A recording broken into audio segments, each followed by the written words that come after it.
everybody. Another episode of KTAM Radio, actually KN Atam Radio, Knife and Tomahawk and Machete Radio. Your patron saint is Joe X. Your host is Nacho the Squatcho from San Bernardino, California. This is the new year. We are not even 10 minutes West Pacific time, West Coast Pacific time. Not even 10 minutes into the new year, and here we are, guys. So we don't know what the year has in store, but we do know we're going to make some playlist music so we can exercise and all that and whatnot. Hang back, Squatcho will be there. We're going to commence all the action. Whoa, did you guys know that Joe X he broke the V4X, huh? In the plastic bag. I go sleep now. Yeah! My dear Reese, in the hands your blade fits in a plastic bag. I go sleep now. Yeah! My dear Reese, in the hands... Okay, guys, I don't know why my speaker's not working. We's gonna fix that right quick. Let's go listen to some music, guys. KTAM Radio, please stand by.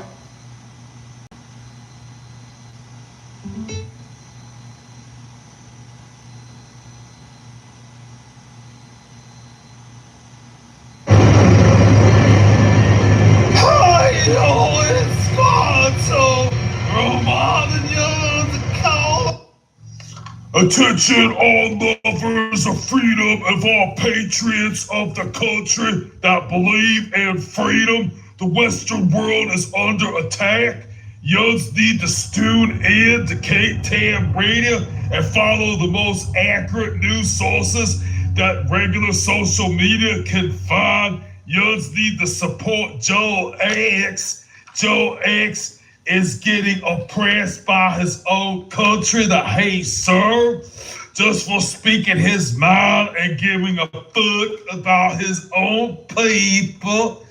Youngs need to not just sit there with the tallywackers out the TikTok and out there incognito hub.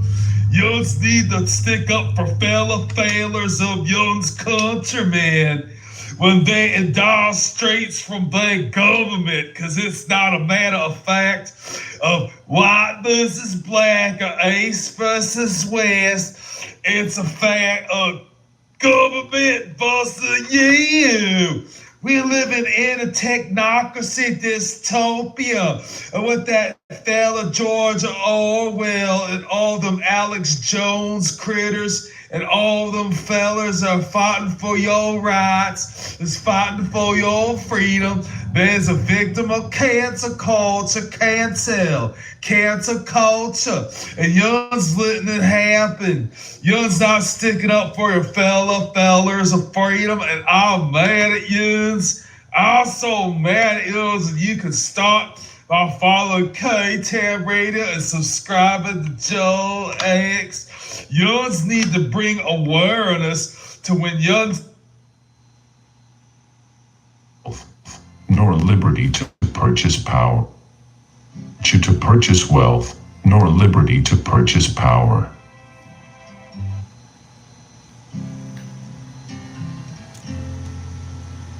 Make yourself sheep and the wolves will eat you. Sell not virtue to purchase wealth, nor liberty to purchase power. Only a virtuous people are capable of freedom. If everyone is thinking alike, then no one is thinking. We are all born ignorant, but one must work hard to remain stupid. It is the first responsibility of every citizen to question authority. Security without liberty is called prison. Believe none of what you hear and half of what you see. Beer is proof that God wants us to be happy. Without freedom of thought, there can be no such thing as wisdom, and no such thing as public liberty without freedom of speech. Only a virtuous people are capable of freedom. As nations become corrupt and vicious, they have more need of masters. The problem with doing nothing is not knowing when you're finished. Common sense is something that everyone needs, few have, and none think they lack. Those who beat their swords into plowshares usually end up plowing for those who kept their swords. Justice will not be served until those who are unaffected are as outraged as those who are.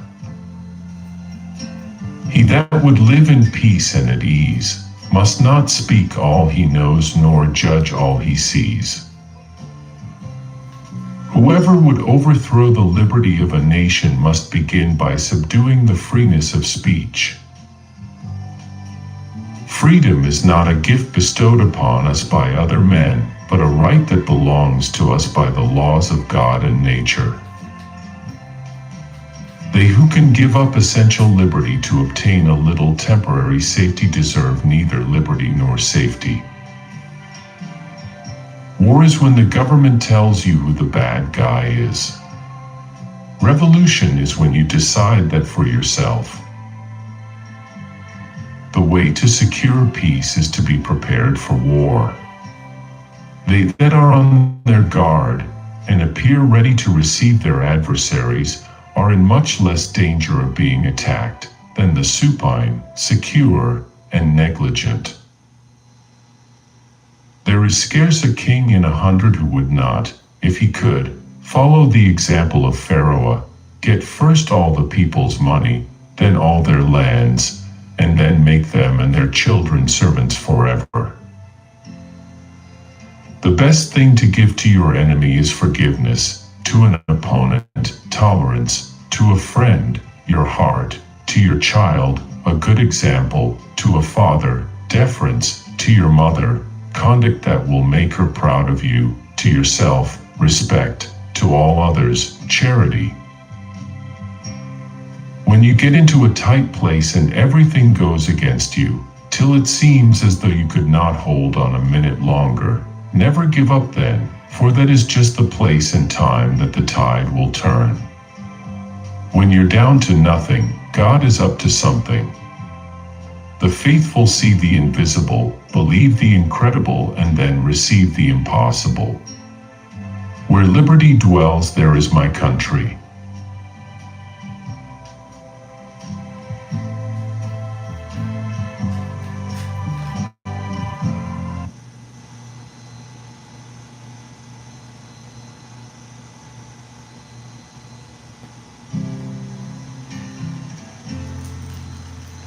Make yourself sheep and the wolves will eat you. Sell not virtue to purchase wealth, nor liberty to purchase power. Only a virtuous people are capable of freedom. If everyone is thinking alike, then no one is thinking. We are all born ignorant, but one must work hard to remain stupid. It is the first responsibility of every citizen to question authority. Security without liberty is called prison. Believe none of what you hear and half of what you see. Beer is proof that God wants us to be happy. Without freedom of thought there can be no such thing as wisdom, and no such thing as public liberty without freedom of speech. Only a virtuous people are capable of freedom. As nations become corrupt and vicious, they have more need of masters. The problem with doing nothing is not knowing when you're finished.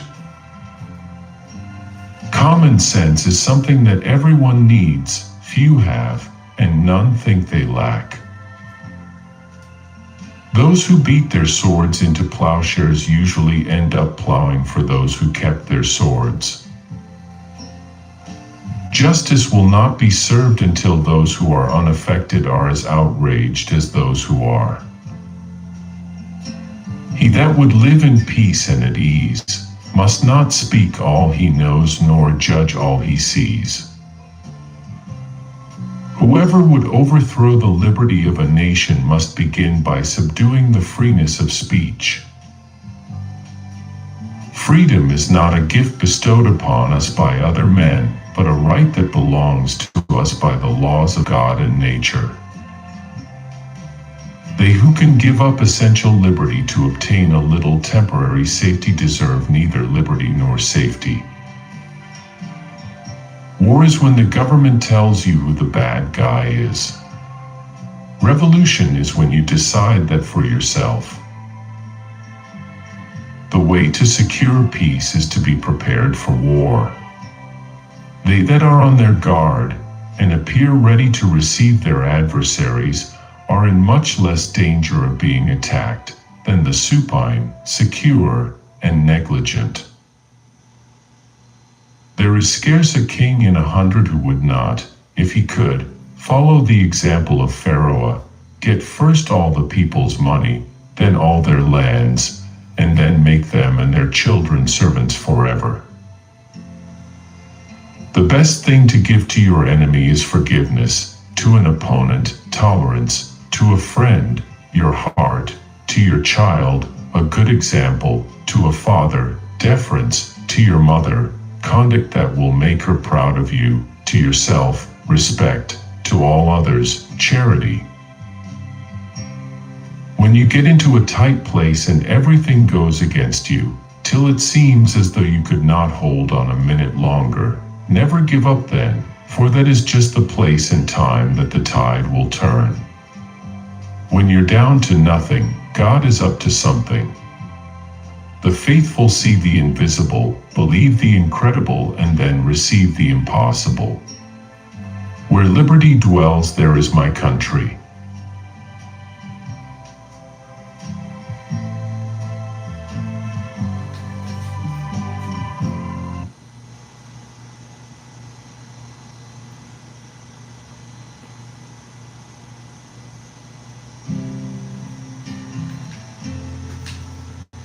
Make yourself sheep and the wolves will eat you.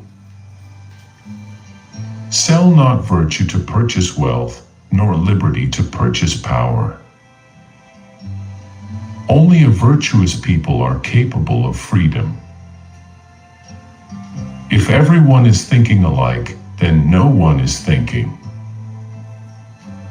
We are all born ignorant, but one must work hard to remain stupid.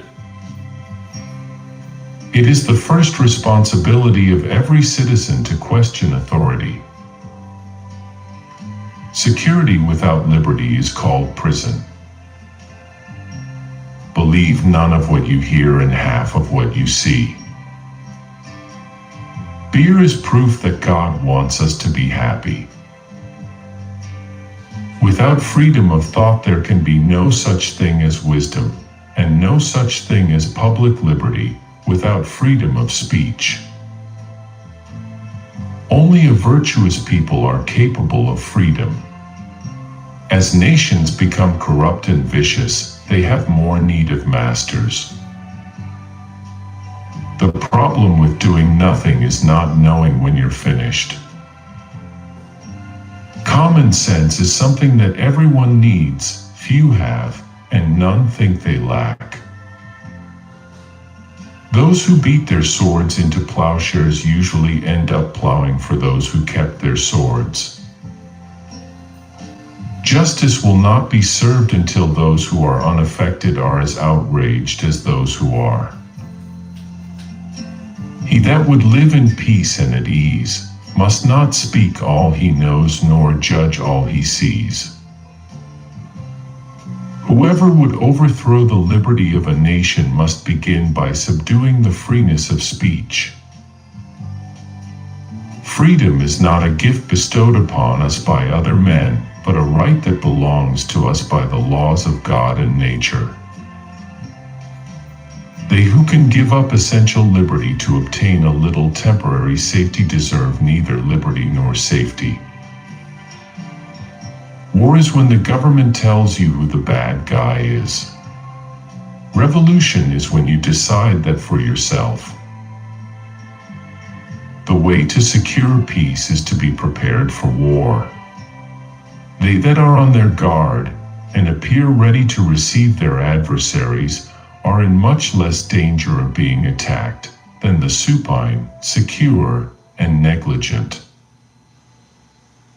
There is scarce a king in 100 who would not, if he could, follow the example of Pharaoh, get first all the people's money, then all their lands, and then make them and their children servants forever. The best thing to give to your enemy is forgiveness, to an opponent, tolerance, to a friend, your heart, to your child, a good example, to a father, deference, to your mother, conduct that will make her proud of you, to yourself, respect, to all others, charity. When you get into a tight place and everything goes against you, till it seems as though you could not hold on a minute longer, never give up then, for that is just the place and time that the tide will turn. When you're down to nothing, God is up to something. The faithful see the invisible, believe the incredible, and then receive the impossible. Where liberty dwells, there is my country.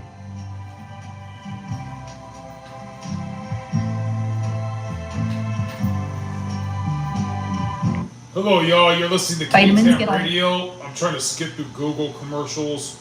That was Ben Franklin saying some epic stuff. Jehovah's Witnesses. Have you ever wondered what This tier is, 1 Jehovah? We're going to talk about afterlife right now. Here's afterlife theories. K-Town Radio. This is the, whatchamacallit, New Year's. Happy New Year, y'all. It's 2026. It's the fucking future, dude. Who else grew up with 1980s action movies? Motherfuck, dude, you realize it's the future? Tier 1 Jehovah's Witnesses. Have you ever wondered what happens to your soul when your heart stops beating, your brain shuts down, and your body goes cold? Well, for Jehovah's Witnesses, the answer is pretty simple. Your soul goes poof. It doesn't float off to heaven, hell, or some weird astral plane. It just stops working. Jehovah's Witnesses don't see the soul as some mystical, ghostly version of you.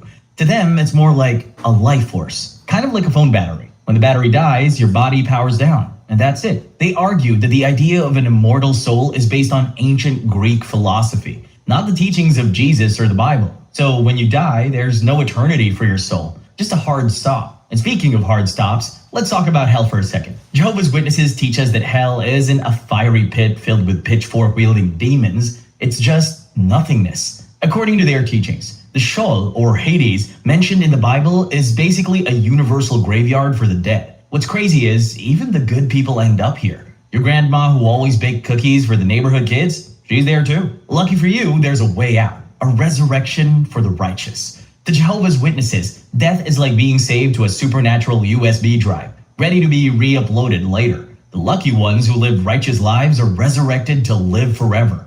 But for the non-believers and the unrepentant, death isn't just a layover before eternal torment. It's the... I am far from Jehovah's Witness, guys, but in all of ancient and original Christendom, they do kind of tell you that goes for Greek everything. When you die, you go to the land of the dead. You go to Hades, good or bad. Here's the caveat. If you lived your life by love and charity, which is the same thing, and virtue, and abstain from vice and all that, where you go in the afterlife, you basically go around, you go to a world where when you run into another being, human or not, they are like you. They have those virtues. They have virtues of charity, benevolence, all that kind of stuff, right? But if you live your life kicking people when they're down, and exploiting others and neglecting the poor, like you never help any. I'm not saying go help a crackhead. I'm saying, if they spent no time doing any works for God, any work, then where they go into an afterlife, they're going to go to other people. You should listen to an afterlife story by a dude named Howard Storm.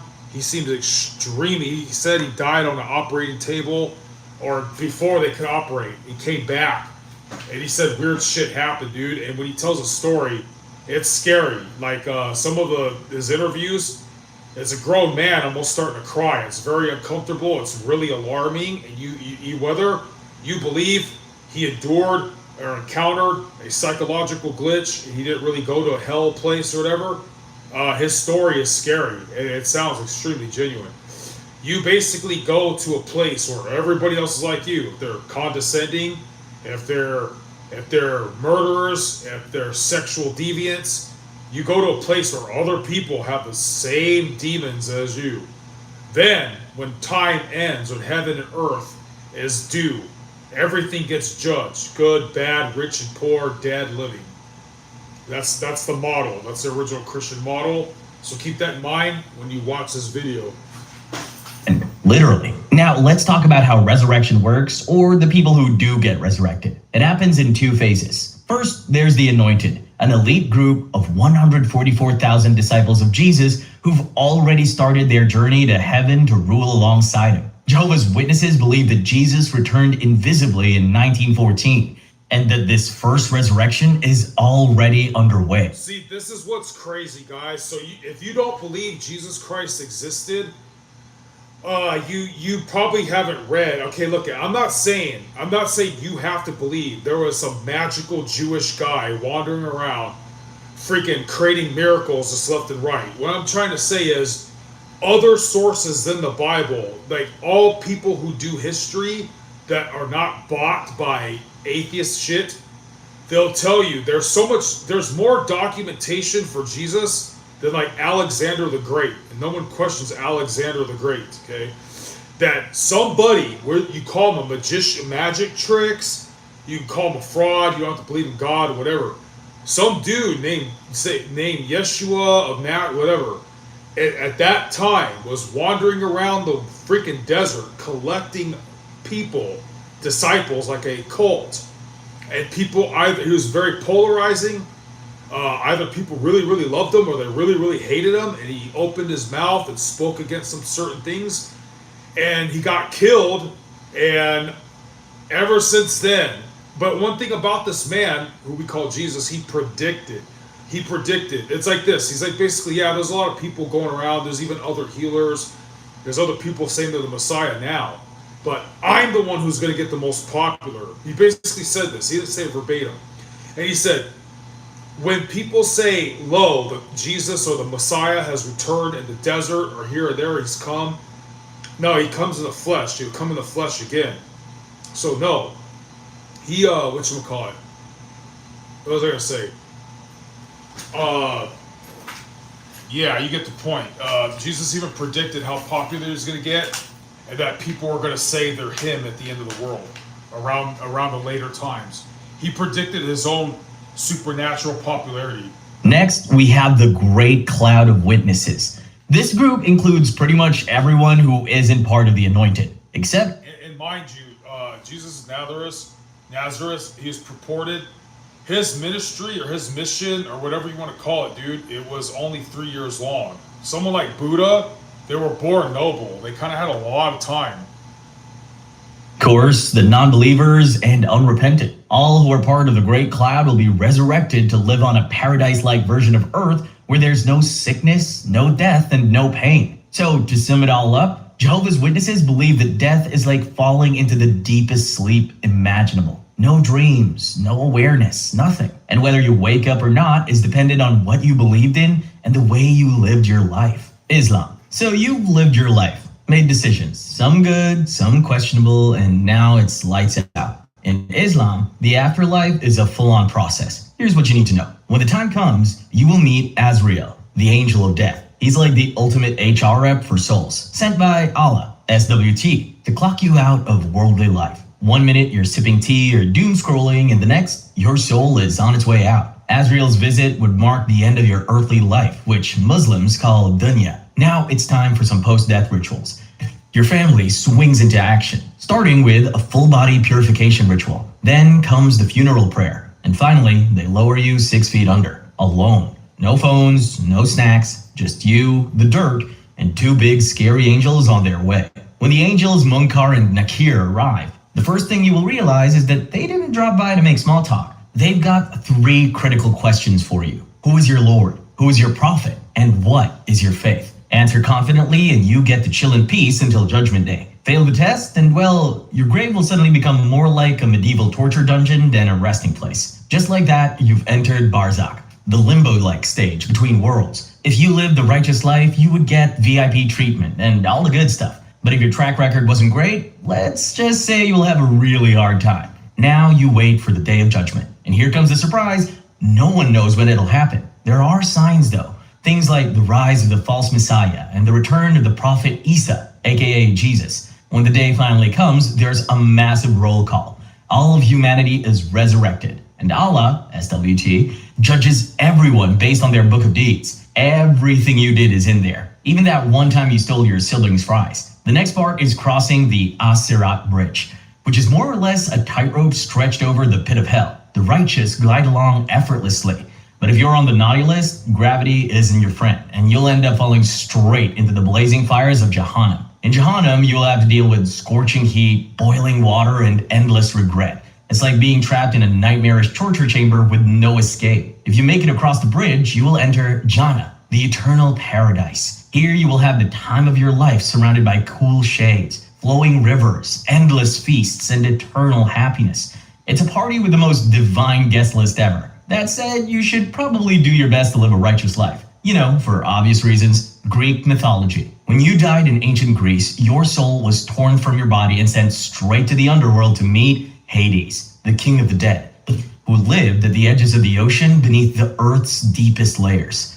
Given Hades' reputation, it's no surprise that the underworld wasn't exactly a happy place. It was a sunless, endless expanse where only the dead lived. It was so bad that Achilles, one of Greek mythology's greatest warriors, admitted to Odysseus that he'd rather struggle as a humble servant among the living than rule as a king in the underworld. Yikes. Despite the sad state of the underworld, the ancient Greeks deeply respected the dead. Philosophers like Plato even suggested that the gods' greatest gift to the deceased was ensuring their memory lived on among the living. Before burial, the body of the deceased was carefully cleaned, clothed, and prepared. A coin was placed in their mouth or in their eyes as payment for Charon, the ferryman tasked with transporting souls across the Styx River. This payment was non-negotiable. Charon didn't work for free. No coin, no crossing. Those who couldn't pay were doomed to wander in limbo, stuck between the worlds of the living and the dead forever. In ancient Greece, funerals were a big thing. Families buried their loved ones with jewelry, pottery, coins, and just about every other item they thought the spirit might need in the afterlife. But it didn't stop there. Family members would return to the tombs each year to bring fresh offerings and redecorate.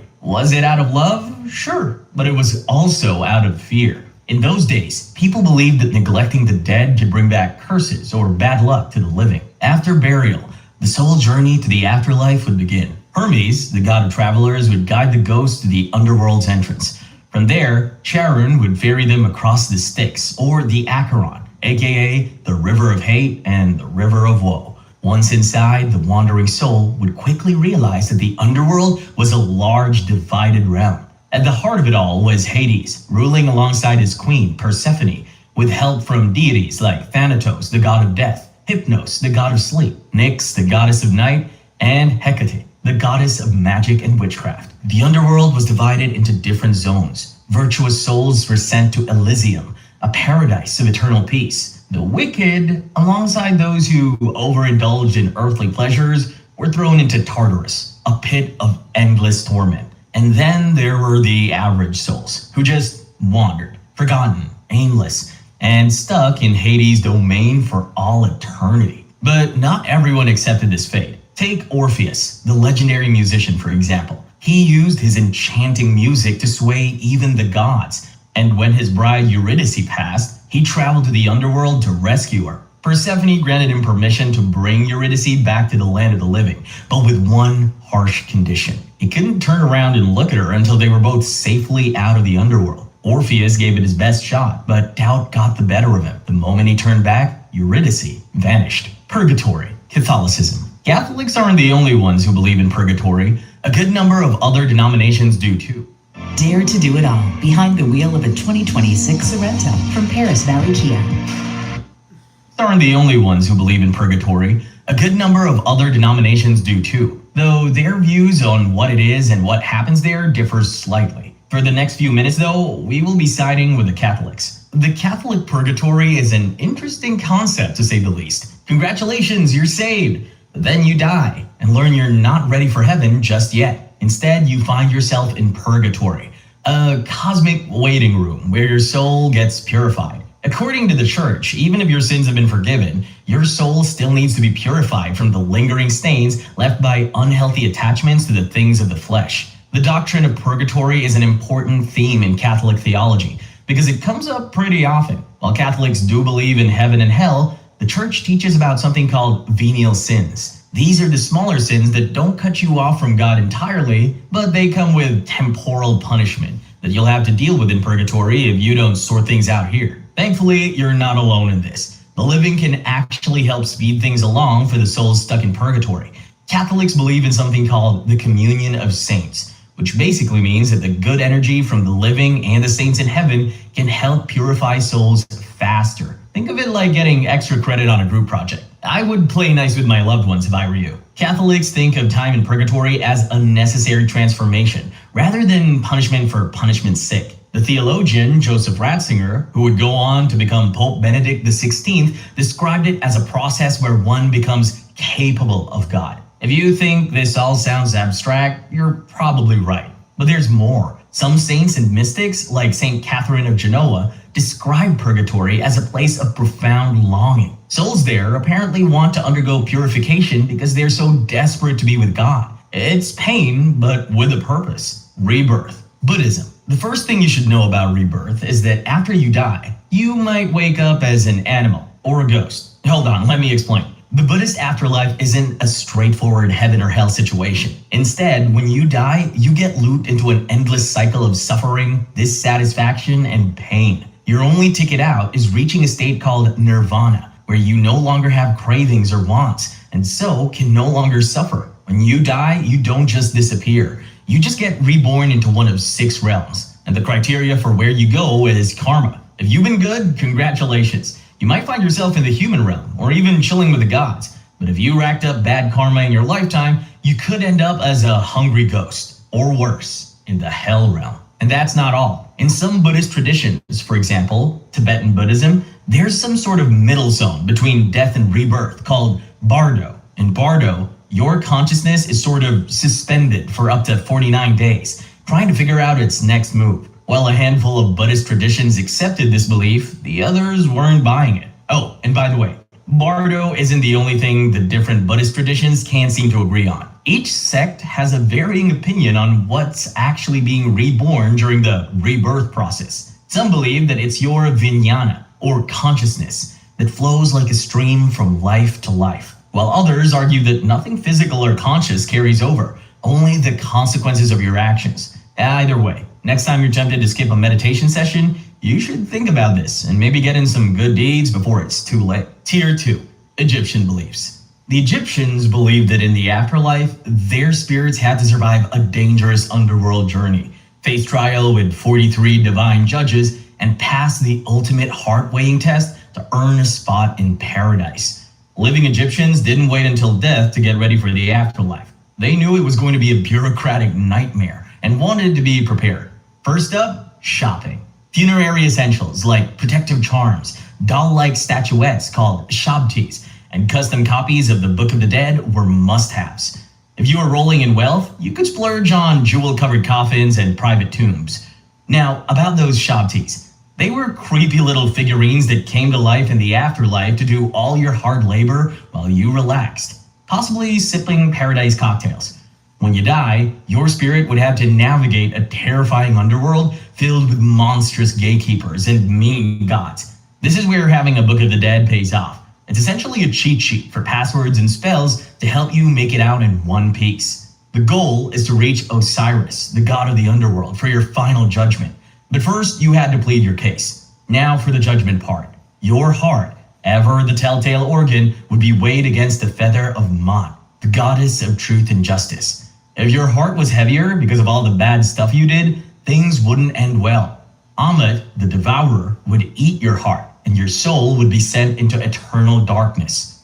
If the scales balanced, you'd head straight into paradise, also known as the Field of Rushes, a place of endless crops, sunny skies, and blue rivers where you could farm for eternity, or let your trusty Shabtis handle the hard work. Hinduism. In Hinduism, after you say your final goodbye to the world, you'll find yourself in the celestial courtroom of Yama, the god of death. And he won't be alone. Chitragupta, his trusty accountant, will be there with the ultimate receipt book, detailing every single deed you've done, good or bad.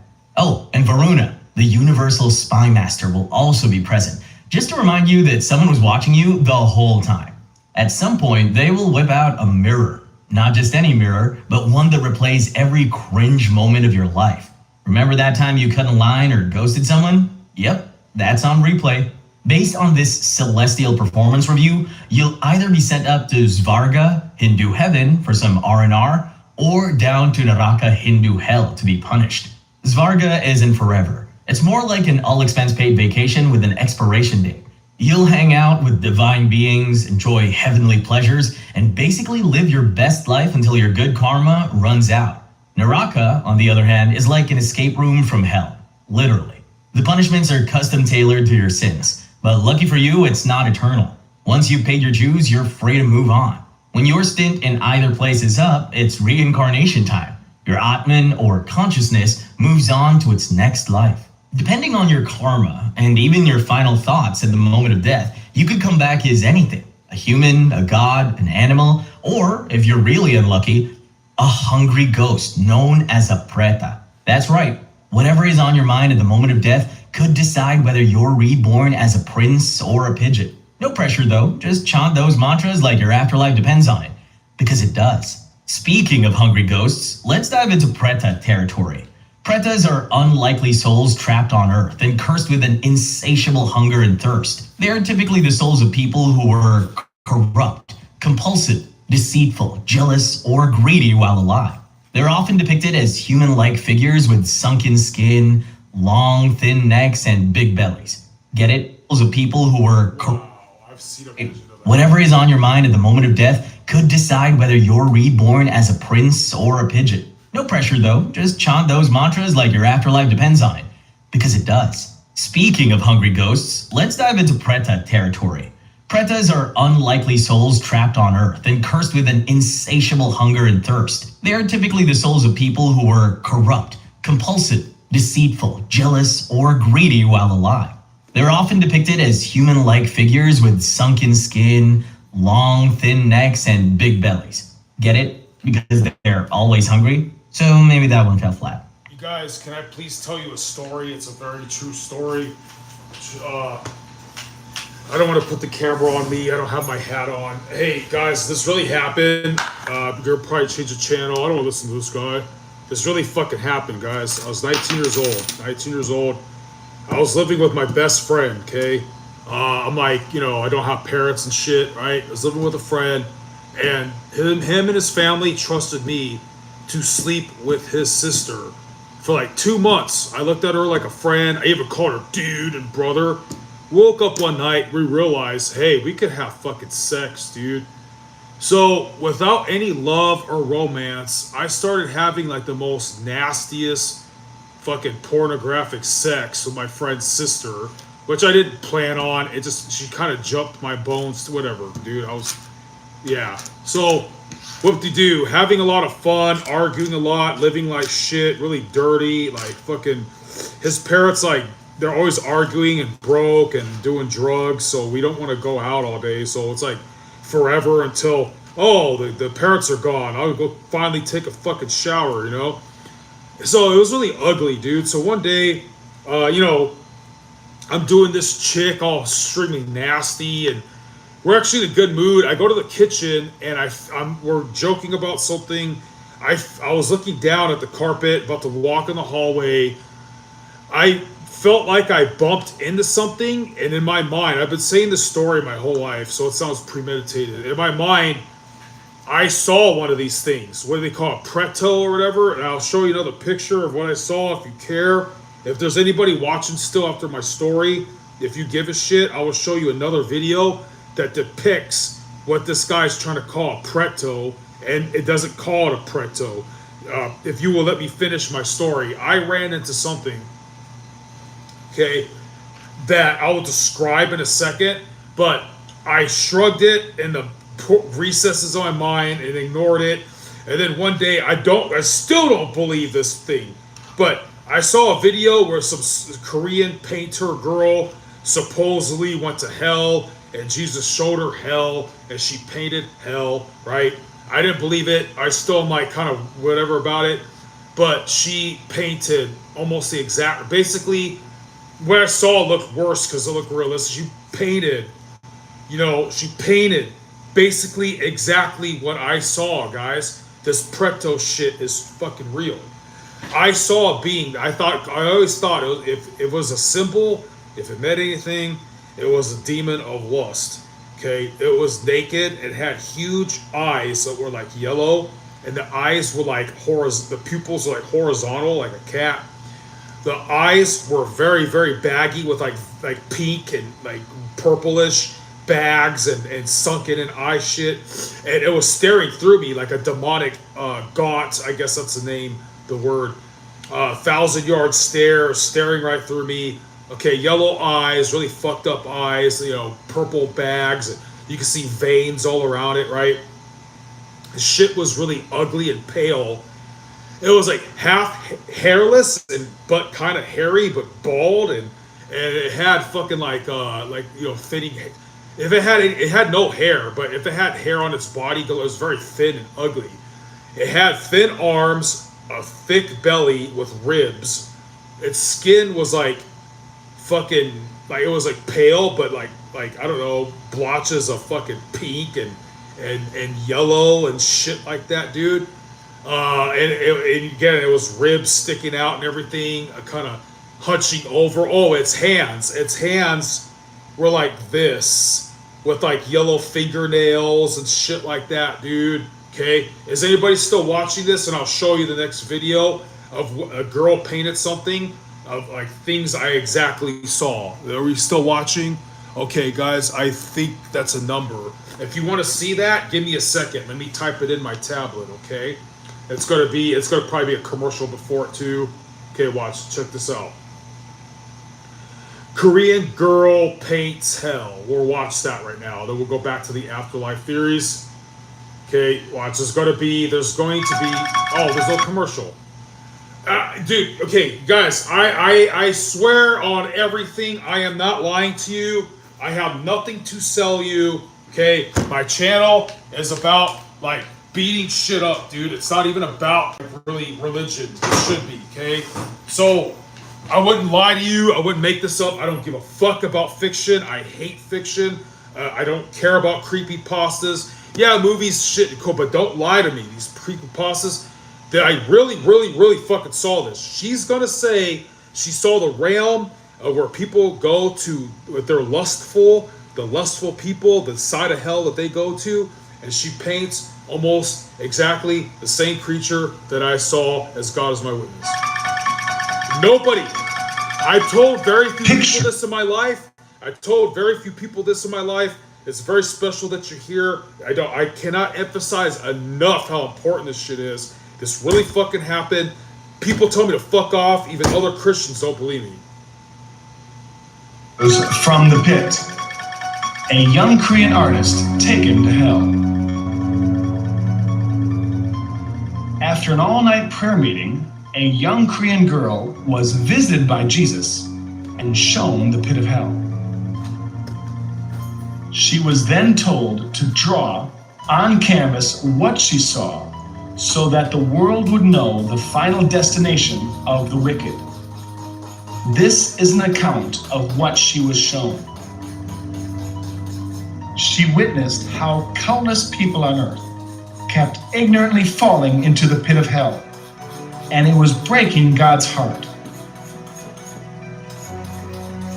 When Jesus and her arrived in hell, she was terrified and never stopped crying. She saw souls imprisoned, screaming in terror. I mean, as a Christian myself, I don't believe it. But she fucking painted. She paints exactly what I saw, nearly exactly. Trying to get out and reaching out for Jesus. but they could not touch him now.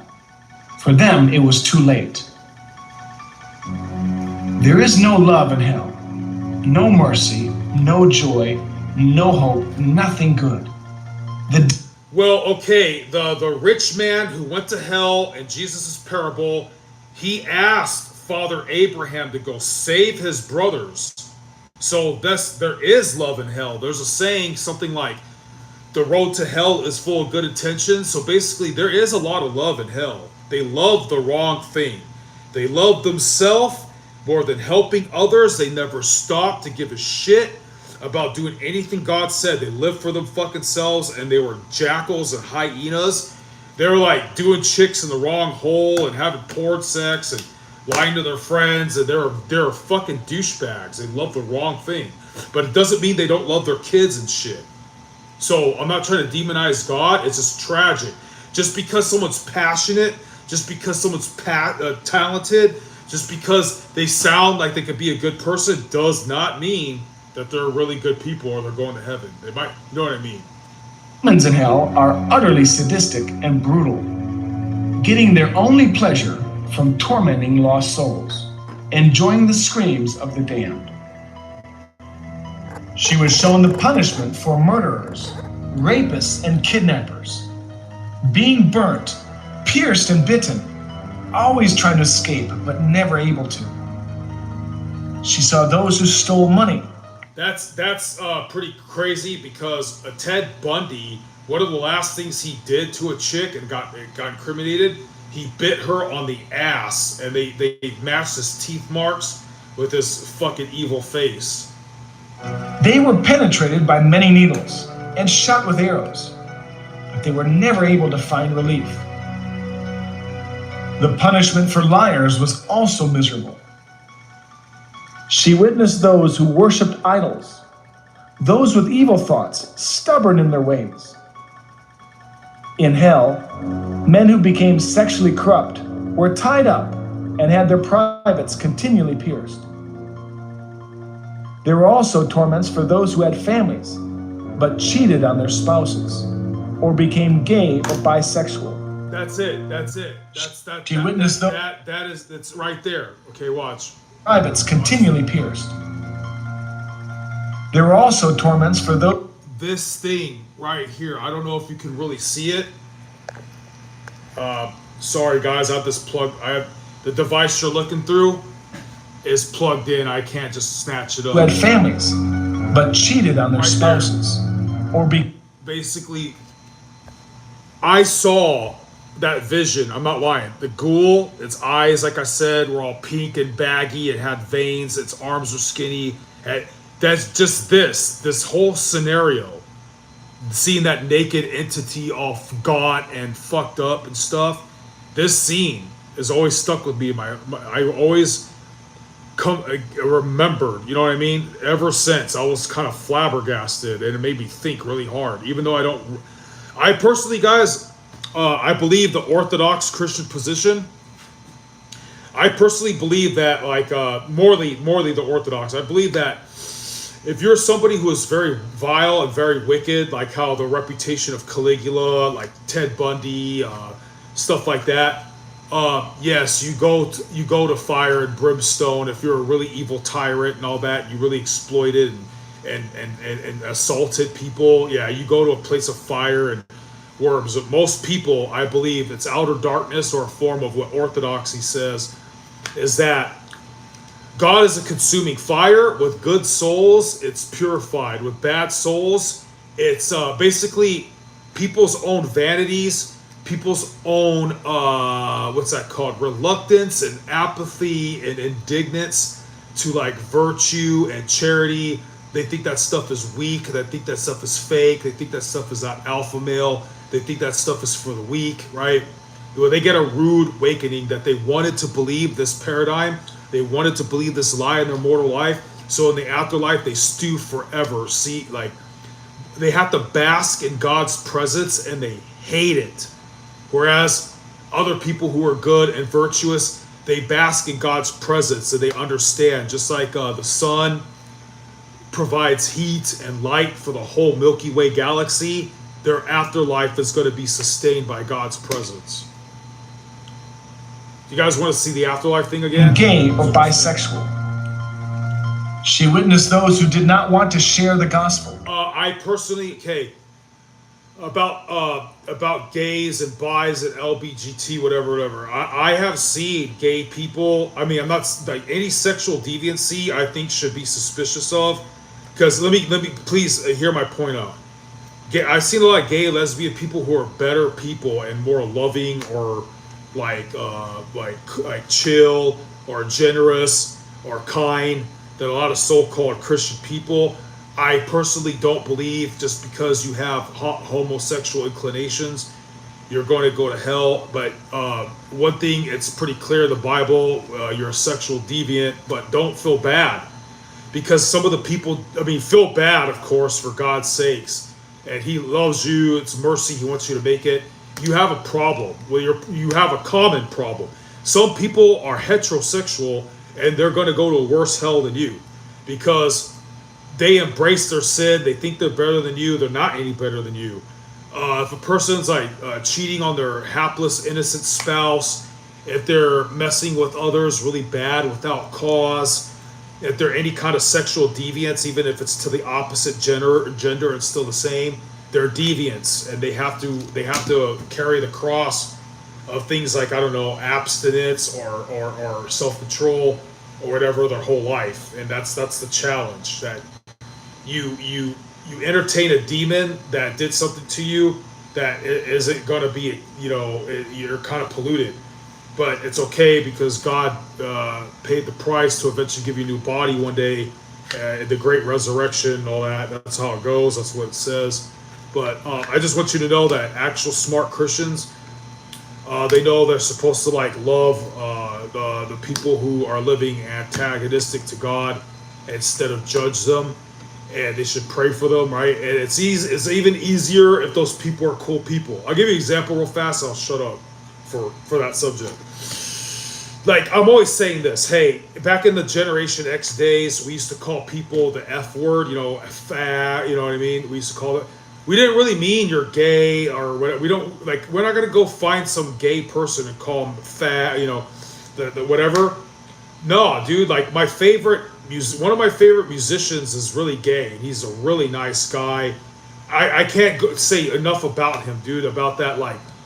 He is obviously a person who takes time to make sure he doesn't disrespect you, and he's very cordial and kind to just average fans. Takes time. He's just you can tell he's a really good guy, but he's known to be gay as possible, right? And I would never call him the F word, a fat, you know what I mean?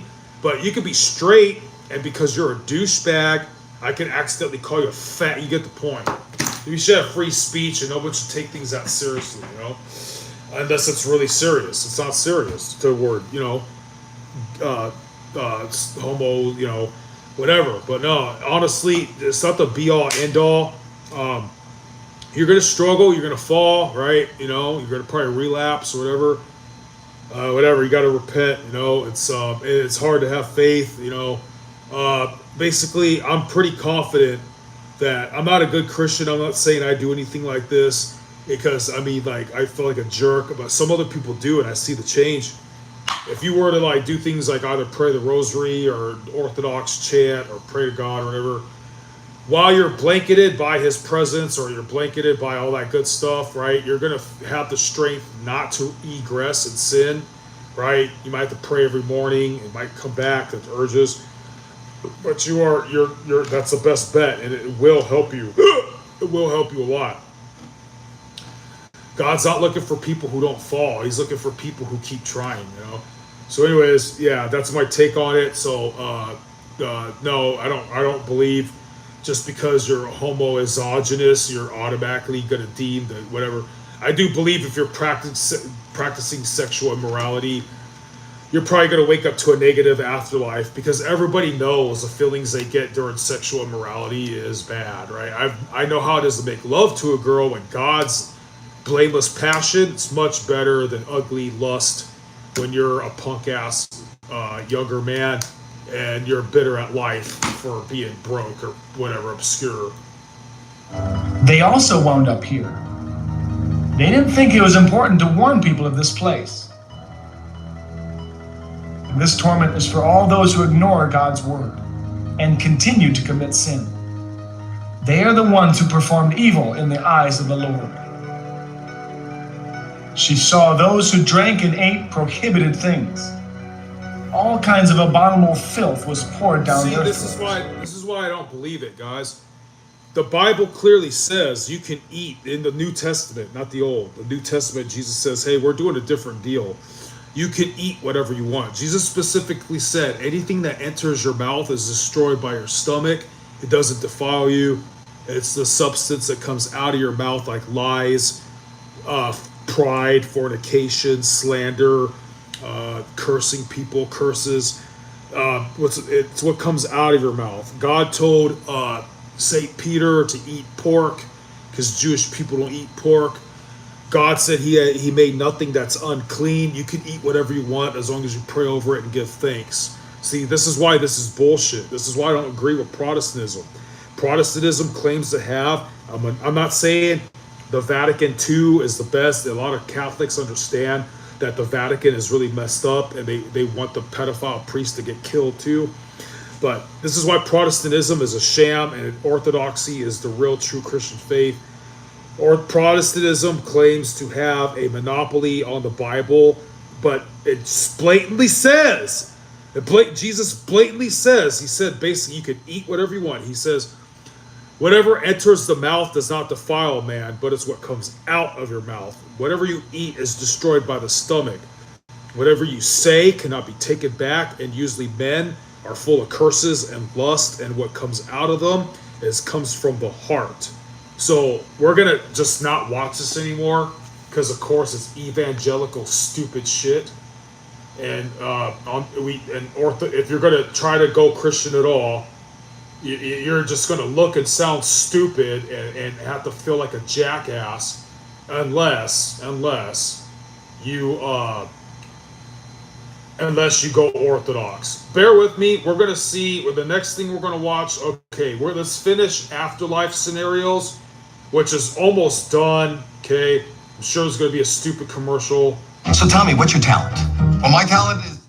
Oh man, just shut up, dude. See, science fiction is fucking ridiculous. Get it?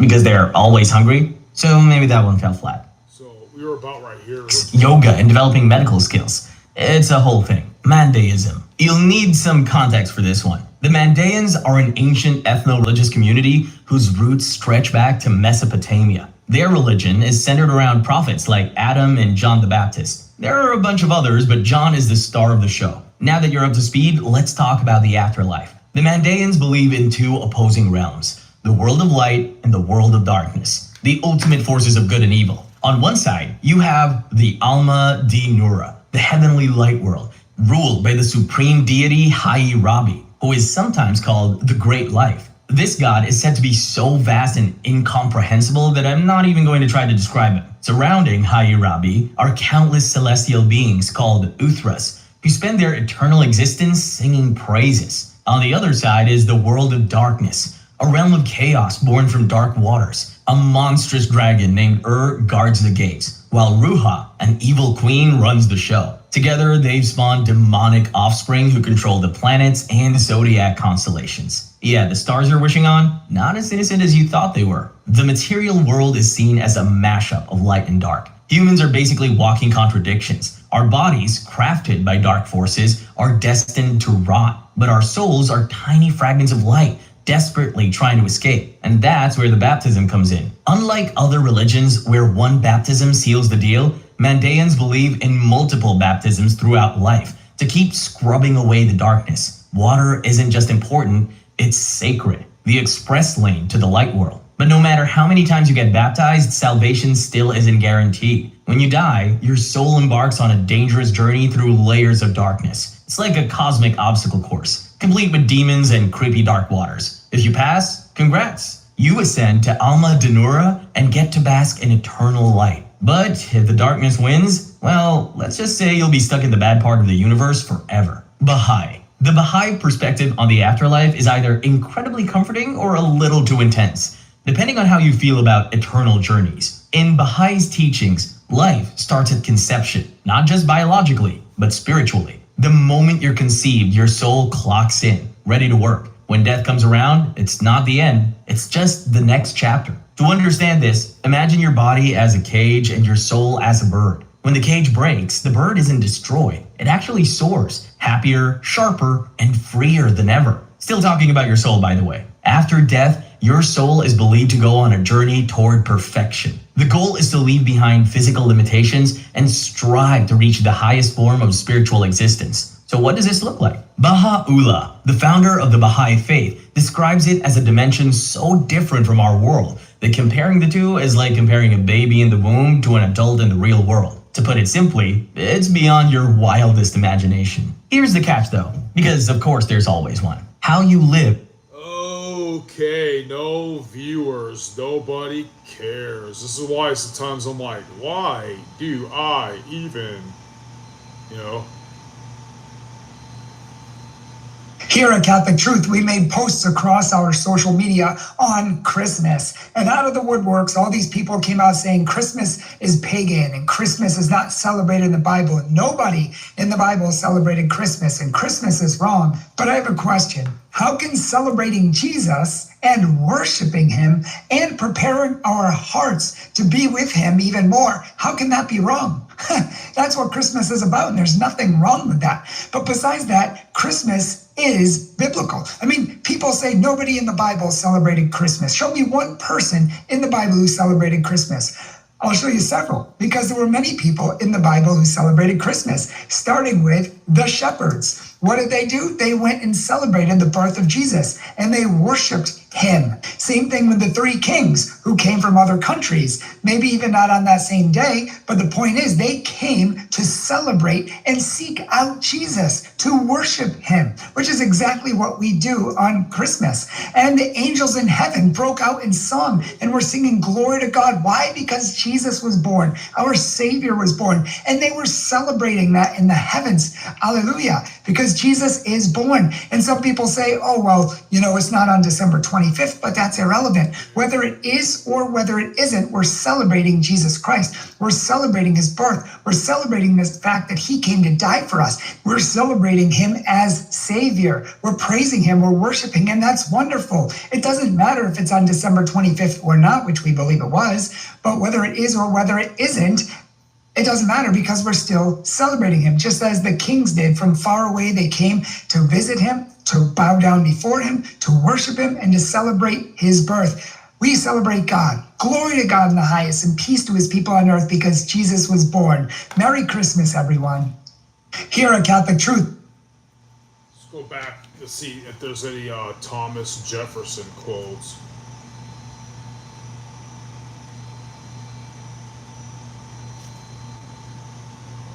Oh, yeah.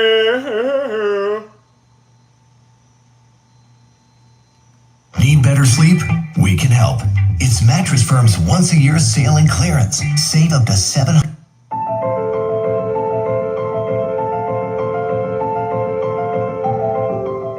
When poverty comes in the door, love goes out the window.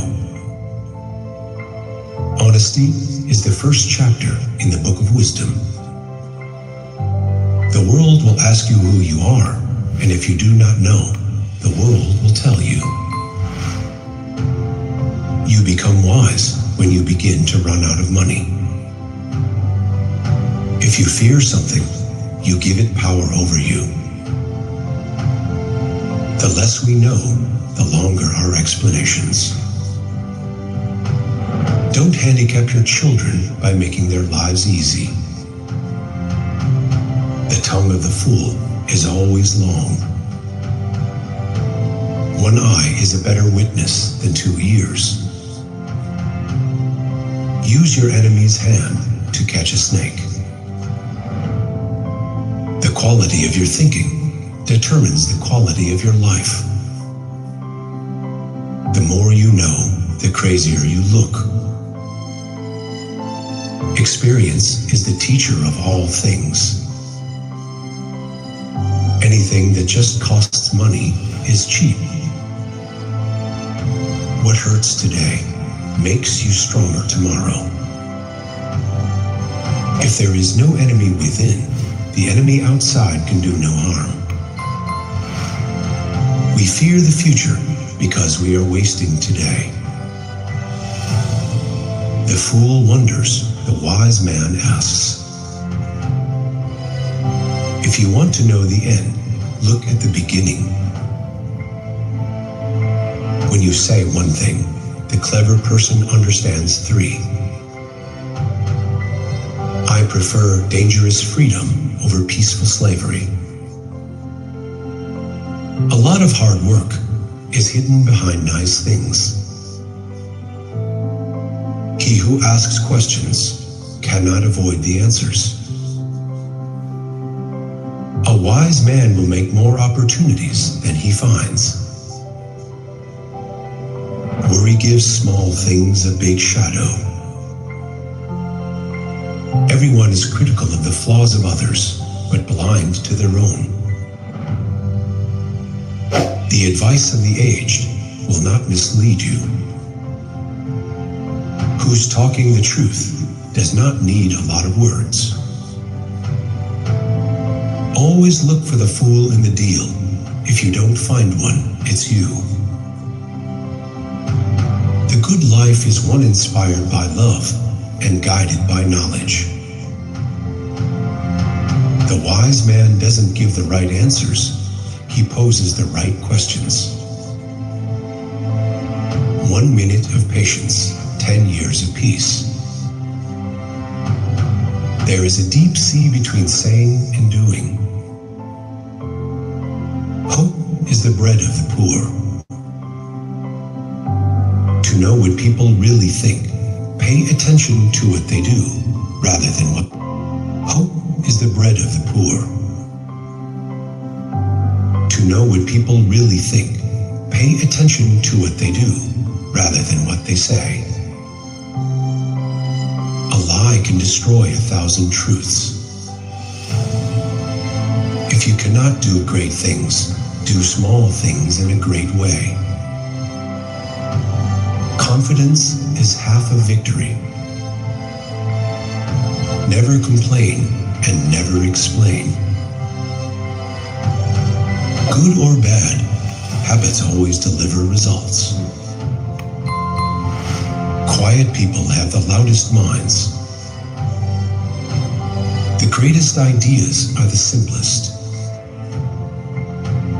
Our lives begin to end the day we become silent. The truth can never be wrong, even if no one hears it. Where force rules, justice does not exist. Most of the trouble in the world is caused by people wanting to be important. Strength and growth come only through continuous effort and struggle. It is the same life, whether we spend it laughing or crying. Until you change your thinking, you will always recycle your experiences. Living in worry invites death in a hurry.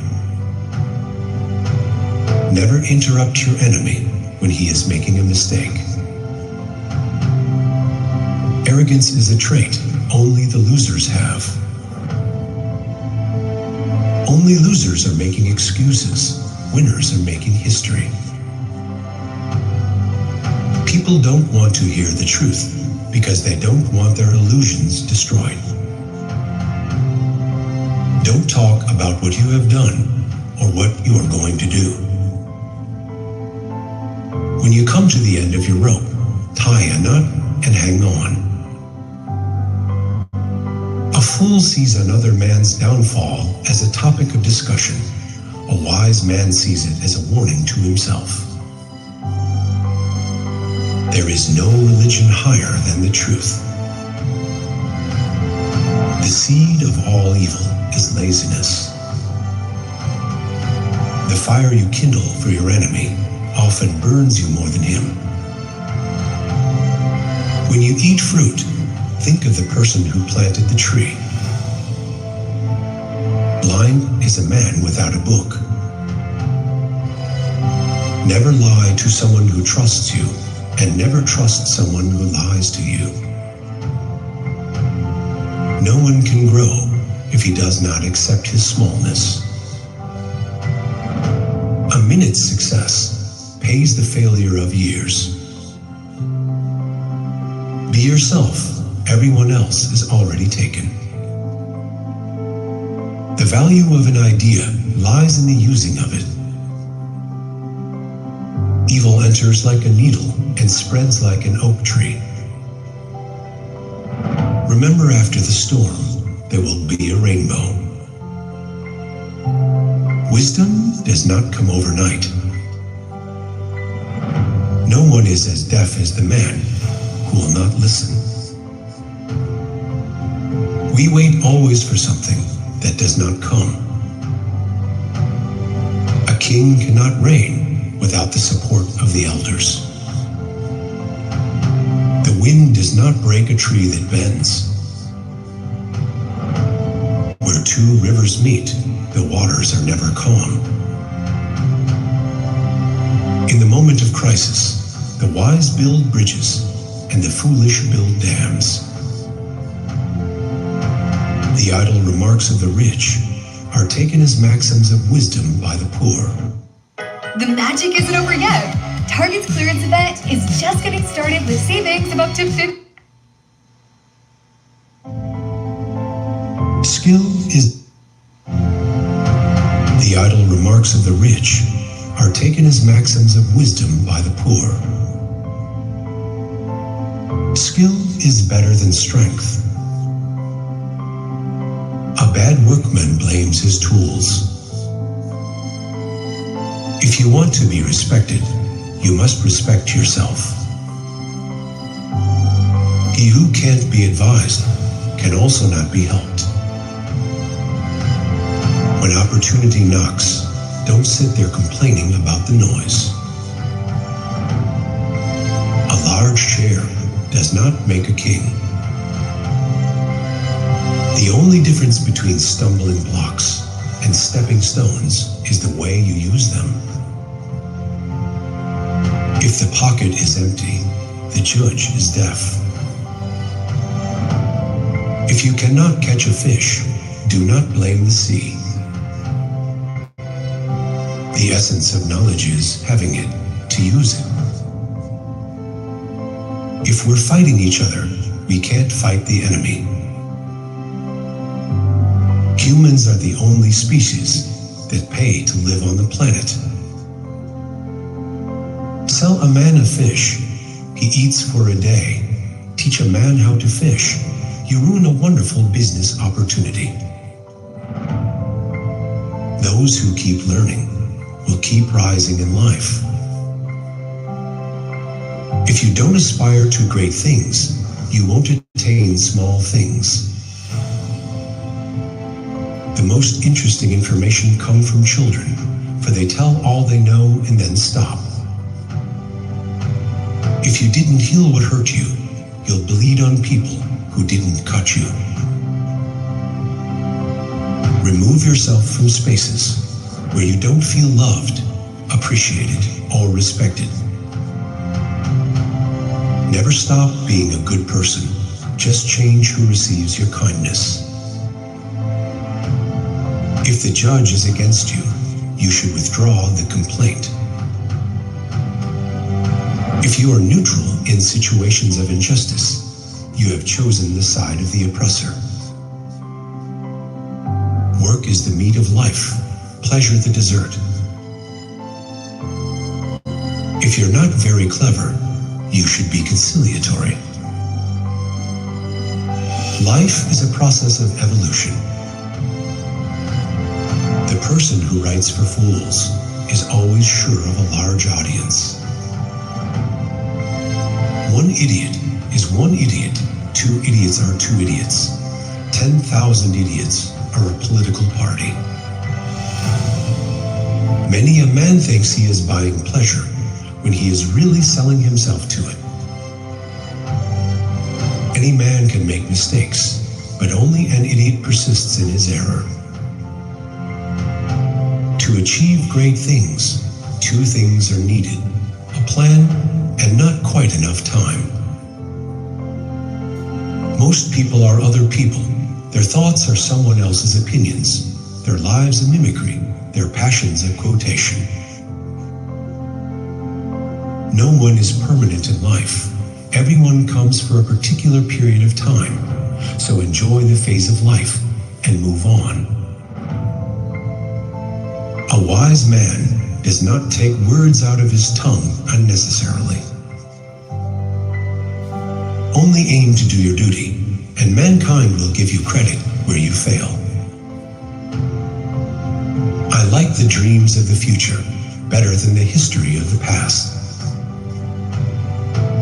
Never trouble another for what you can do yourself. I'm a greater believer in luck, and I find the harder I work, the more I have of it. Those who are able to see beyond the shadows and lies of their culture will never be understood, let alone believed by the masses. We are what we repeatedly do. Excellence is not an act, but a habit. Whenever you do a thing, act as if all the world were watching. Never put off tomorrow what you can do today. When angry, count to 10 before you speak. If very angry, count to 100.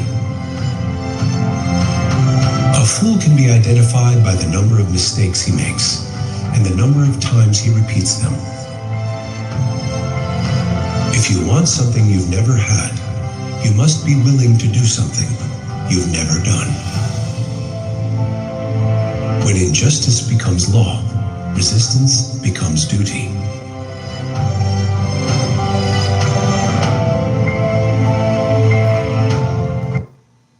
At Les Schwab, we design our own exclusive tires. It's more. The K-Tam Radio. We're going to try to find something else to watch. And if we don't, the algorithm is, so now Metro Zone has Thomas Jefferson there. Let's see whatever Andrew Jackson said. We're going to look at Andrew, come on, Jackson quotes. Let's see how that goes.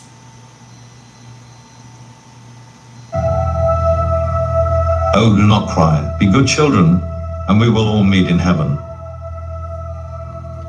I was born for the storm, and the calm does not suit me. You are a den of vipers and thieves. I intend to rat you out, and by the eternal God, I will rat you out. When I have suffered sufficiently, the Lord will then take me to himself. It's a damn poor mind that can only think of one way to spell a word. Be good children, all of you, and strive to be ready when the change comes. I am a senator against my wishes and feelings, which I regret more than any other of my life. The wisdom of man never yet contrived a system of taxation that would operate with perfect equality. I've got big shoes to fill. This is my chance to do something. I have to seize the moment. You must pay the price if you wish to secure the blessing. To the victors belong the spoils. Heaven will be no heaven to me if I do not meet my wife there. No one need think that the world can be ruled without blood. The civil sword shall and must be red and bloody. Peace, above all things, is to be desired, but blood must sometimes be spilled to obtain on equable and lasting terms. There is no pleasure in having nothing to do. The fun is having lots to do and not doing it. Never take counsel of your fears. One man with courage makes a majority. Mischief springs from the power which the moneyed interest derives from a paper currency which they are able to control, from the multitude of corporations with exclusive privileges which are employed altogether for their benefit. Fear not, the people may be deluded for a moment, but cannot be corrupted. I've always been afraid of banks. Take time to deliberate, but when the time for action arrives, stop thinking and go in. Any man worth his salt will stick up for what he believes right, but it takes a slightly better man to acknowledge instantly and without reservation that he is in error. Disunion by force is treason. The Constitution and the laws are supreme, and the union indissoluble. War is a blessing compared with national degradation. Nullification means insurrection and war, and the other states have a right to put it down. If the union is once severed, the line of separation will grow wider and wider, and the controversies which are now debated and settled in the halls of legislation will then be tried in fields of battle and determined by the sword. I cannot consent that my mortal body shall be laid in a repository prepared for an emperor or a king. My republican feelings and principles forbid it. The simplicity of our system of government forbids it. It is to be regretted that the rich and powerful too often bend the acts of government to their unselfish purposes. There are no necessary evils in government. Its evils exist only in its abuses. The brave man, inattentive to his duty, is worth little more to his country than the coward who deserts in the hour of danger. All the rights secured to the citizens under the Constitution are worth nothing and a mere bubble, except guaranteed to them by an independent and virtuous judiciary. Every good citizen makes his country's honor his own and cherishes it not only as precious, but as sacred. He is willing to risk his life in its defense and is conscious that he gains protection while he gives it.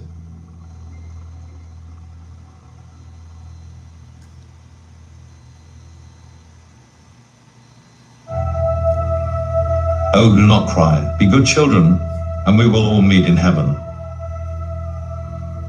I was born for the storm, and the calm does not suit me. You are a den of vipers and thieves. I intend to rat you out, and by the eternal God, I will rat you out. When I have suffered sufficiently, the Lord will then take me to himself.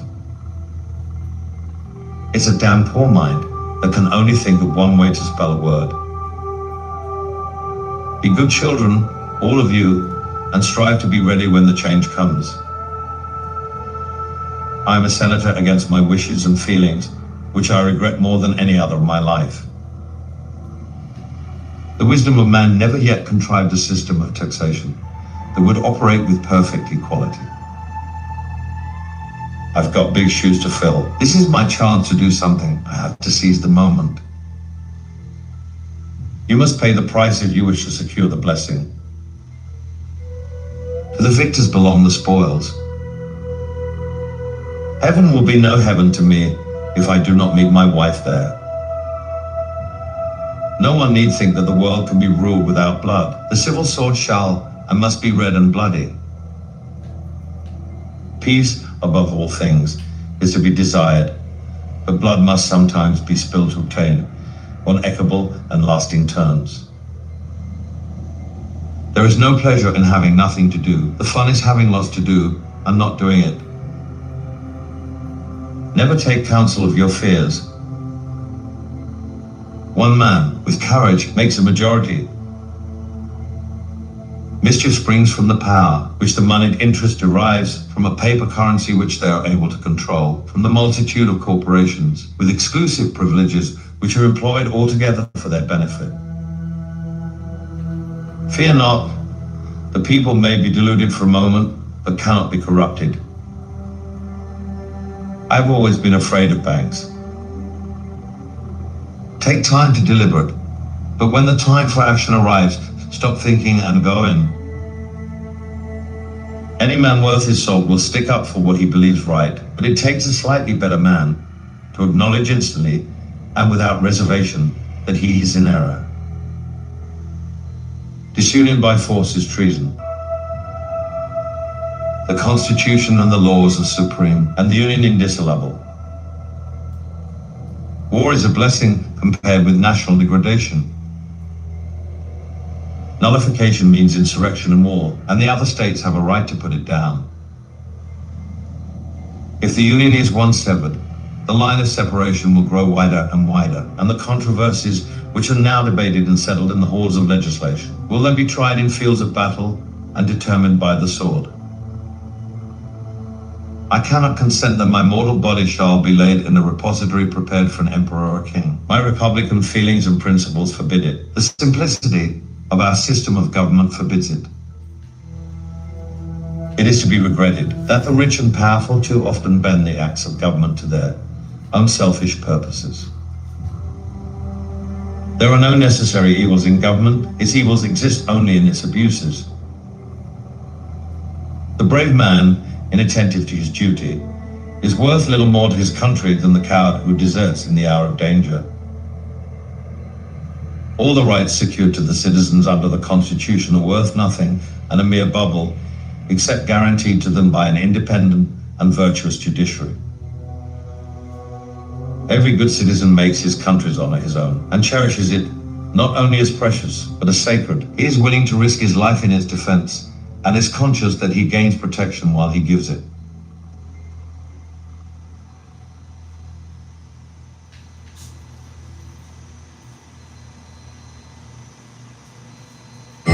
Whoa, that is a big no from me. Howie Mandel, are you judging how I'm taking your order? Well, you're not taking my order, but no, I'm judging your move. You are listening to KTM Radio. Musashi. I hope this isn't creepypasta. There are warriors who fight the world, and then there are warriors who fight themselves. Miyamoto Musashi was the second kind, a man who wandered without a master, a swordsman who answered to no school, no lord, no tradition, a spirit forged not by loyalty, but by solitude. He walked alone, not because he hated people, but because he understood one thing: a crowded life makes a crowded mind, and a crowded mind cannot see truth. While others clung to teachers, titles, and tribes, Musashi stripped everything away until only the essential remained.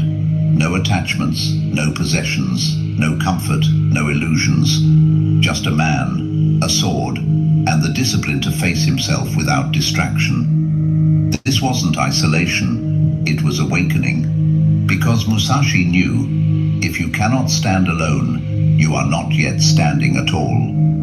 His path of aloneness wasn't loneliness, it was liberation. And the first step is seeing how much of your life is shaped by noise that isn't yours. Aloneness breaks most men, but it built Musashi. He wasn't isolated by accident. He chose solitude, the way a blade chooses fire, because he understood something the world still refuses to learn. A man surrounded by noise never hears himself. A man surrounded by comfort never finds his edge. So he walked away from alliances, away from applause, away from the soft hands of society that tried to shape every man into the same obedient form. He sought a stricter teacher: silence. On the road alone, there is nowhere to hide. Your fears follow you, your doubts stalk you, your weakness sits beside you like a shadow that refuses to leave. Most people run from that confrontation. Musashi walked into it with intention. Because solitude is not loneliness, it is clarity. It is the stripping away of every lie you tell yourself, every identity you borrowed, every illusion the world handed you. Only in that emptiness can a man discover his true form, unmasked, unfiltered, unprotected. Musashi stepped into solitude not to escape the world, but to forge the self that could face it. Musashi understood something most people never realize. The world is full of chains disguised as comforts. People cling to status, titles, possessions, praise, belonging. But every attachment you call security becomes a leash the moment life tests you. Musashi saw this early. He watched warriors crumble because they fought for approval, not principle. He saw men betray themselves just to fit in. He saw talent rot in the hands of those who needed validation more than mastery. So he chose another path. He wrote, "Do not hold on to possessions you no longer need." But he didn't mean objects. He meant dependencies, emotional crutches, social masks, ego identities. He knew, if you cannot stand alone, you cannot stand at all. And here is the uncomfortable truth we rarely admit. Many people don't seek meaning, they seek distraction. They drown in noise, in relationships built from fear, in dreams borrowed from others. Because silence would reveal a life built on sand. Musashi embraced that silence. He walked toward the part of life everyone else avoids, the place where you meet yourself without applause, without comparison, without illusion. That is where strength is forged, not in comfort, not in belonging, but in the raw confrontation with your own mind. Musashi didn't reject the world. He rejected anything that made him weaker, and that is why he walked alone. There is a reason Musashi spent his final years writing instead of fighting, because by the end of his life, he understood something most warriors never do. The real battlefield is internal, not against opponents, not against armies, but against illusion. Illusions of control, illusions of status, illusions of permanence, illusions of, I need this to be whole. Musashi spent decades sharpening steel, only to discover the sharpest blade he ever forged was clarity. Because clarity cuts through the lies you tell yourself, the lie that you need approval, the lie that you must be understood, the lie that safety will save you, the lie that comfort won't eventually enslave you. Musashi wrote, "Perceive that which cannot be seen." He wasn't talking about mysticism. He was warning you about delusion. Most people live inside stories someone else wrote for them. The story of what success should be. The story of who they must impress. The story of what a normal life looks like. Musashi broke all of them. He lived in caves. He rejected titles. He ignored praise. He walked alone. Not because he hated the world, but because he refused to let the world shape him. To follow the path of aloneness is to understand. Freedom is not found in possessions. Freedom is found in perception. When nothing owns you, nothing can control you. And when nothing controls you, your life becomes your own. This is the sword Musashi wants you to lift. Not the one forged in fire, but the one forged in consciousness. The blade that cuts illusion from truth and leaves only what is real.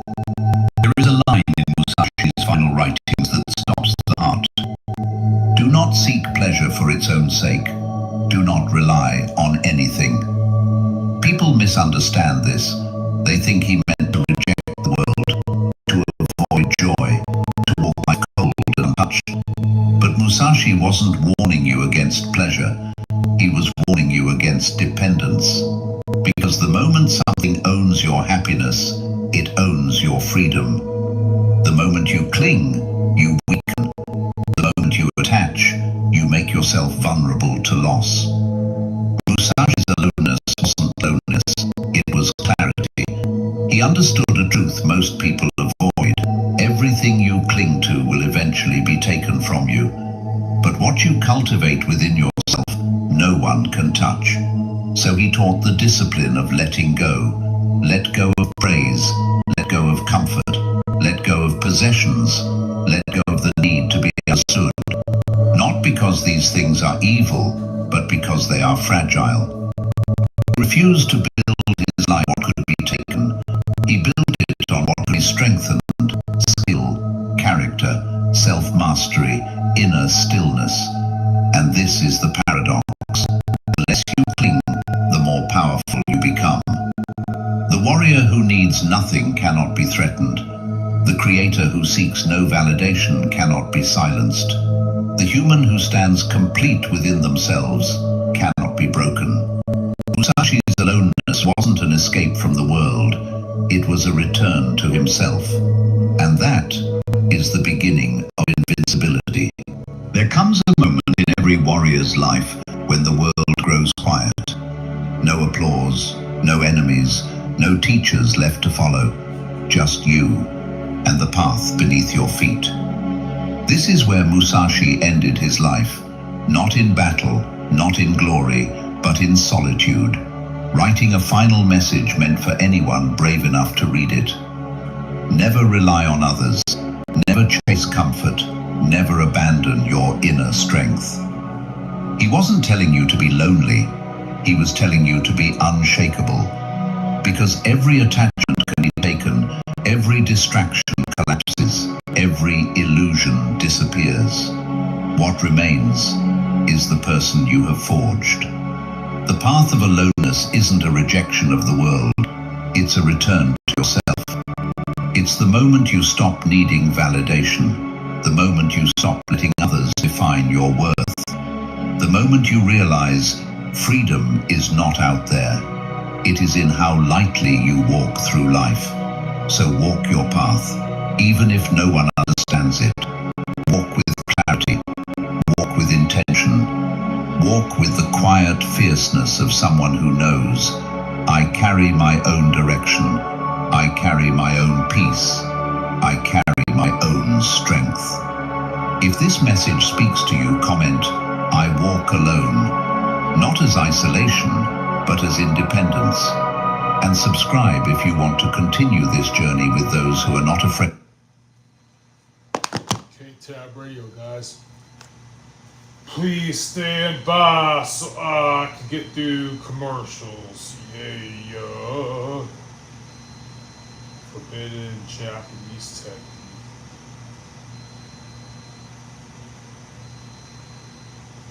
Subaru is the largest corporate donor to the National Park Foundation, helping to protect our parks for future generations through the Share the Love event. Get 0% APR on select new Subaru models, and Subaru will share the love.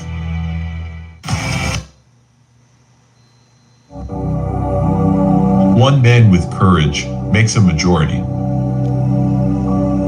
You must pay the price if you wish to secure the blessing. The great can protect themselves, but the poor and humble require the arm and shield of the law. I was born for a storm, and a calm does not suit me. Fear not, the people may be deluded for a moment, but cannot be corrupted. It is a damn poor mind indeed, which can't think of at least two ways to spell any word. Take time to deliberate, but when the time for action arrives, stop thinking and go in. The brave man and attentive to his duty is worth little more to his country than the coward. The people are the government, administering it by their agents. To the victors belong the spoils. Equality of talents, of education, or of wealth cannot be produced by human institutions.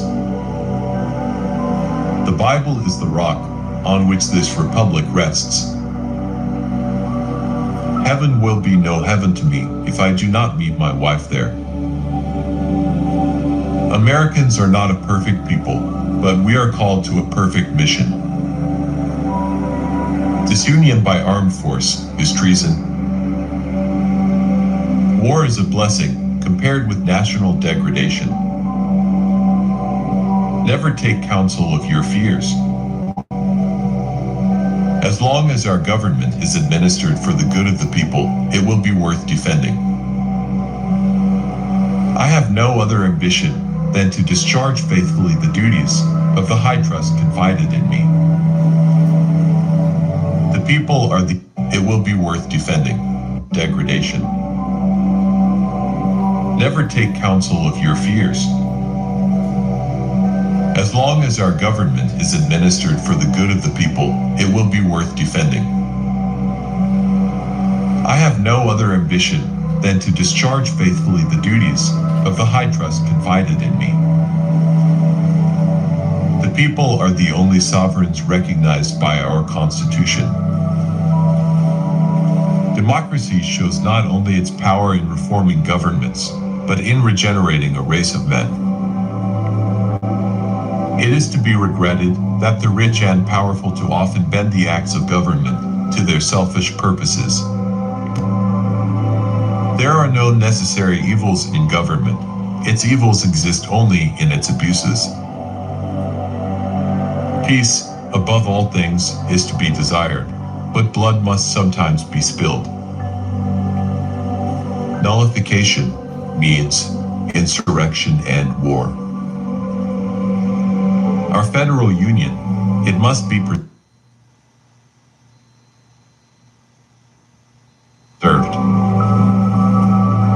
The goal of government is to enable the people to live in safety and happiness. Providence has showered on this favored land blessings without number. No free government can stand without virtue in the people. The Constitution is the guide which I never will abandon. Any man worth his salt will stick up for. I think we're getting shit service, guys. Yeah, let's get off of this tablet because it does that. Let's go back to my phone. What he believes is right. Go back to my phone.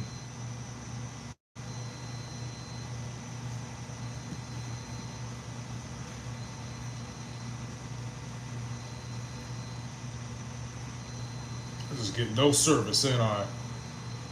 No service.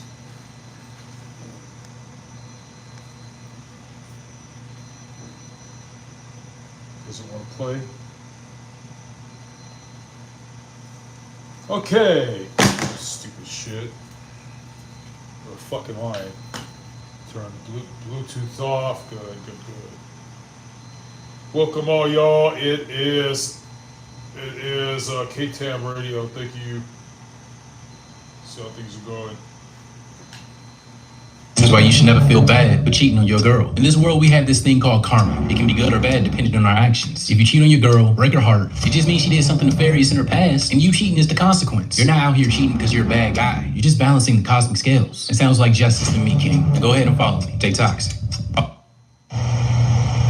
He from Cold Steel is quaking and shuddering in her loins from indulging in Rubber Dingling series with her new friend who lives under her pillow named Buzzing Rubber Joey. Do you want free internet? Oh man. KTAM Radio, please bear with.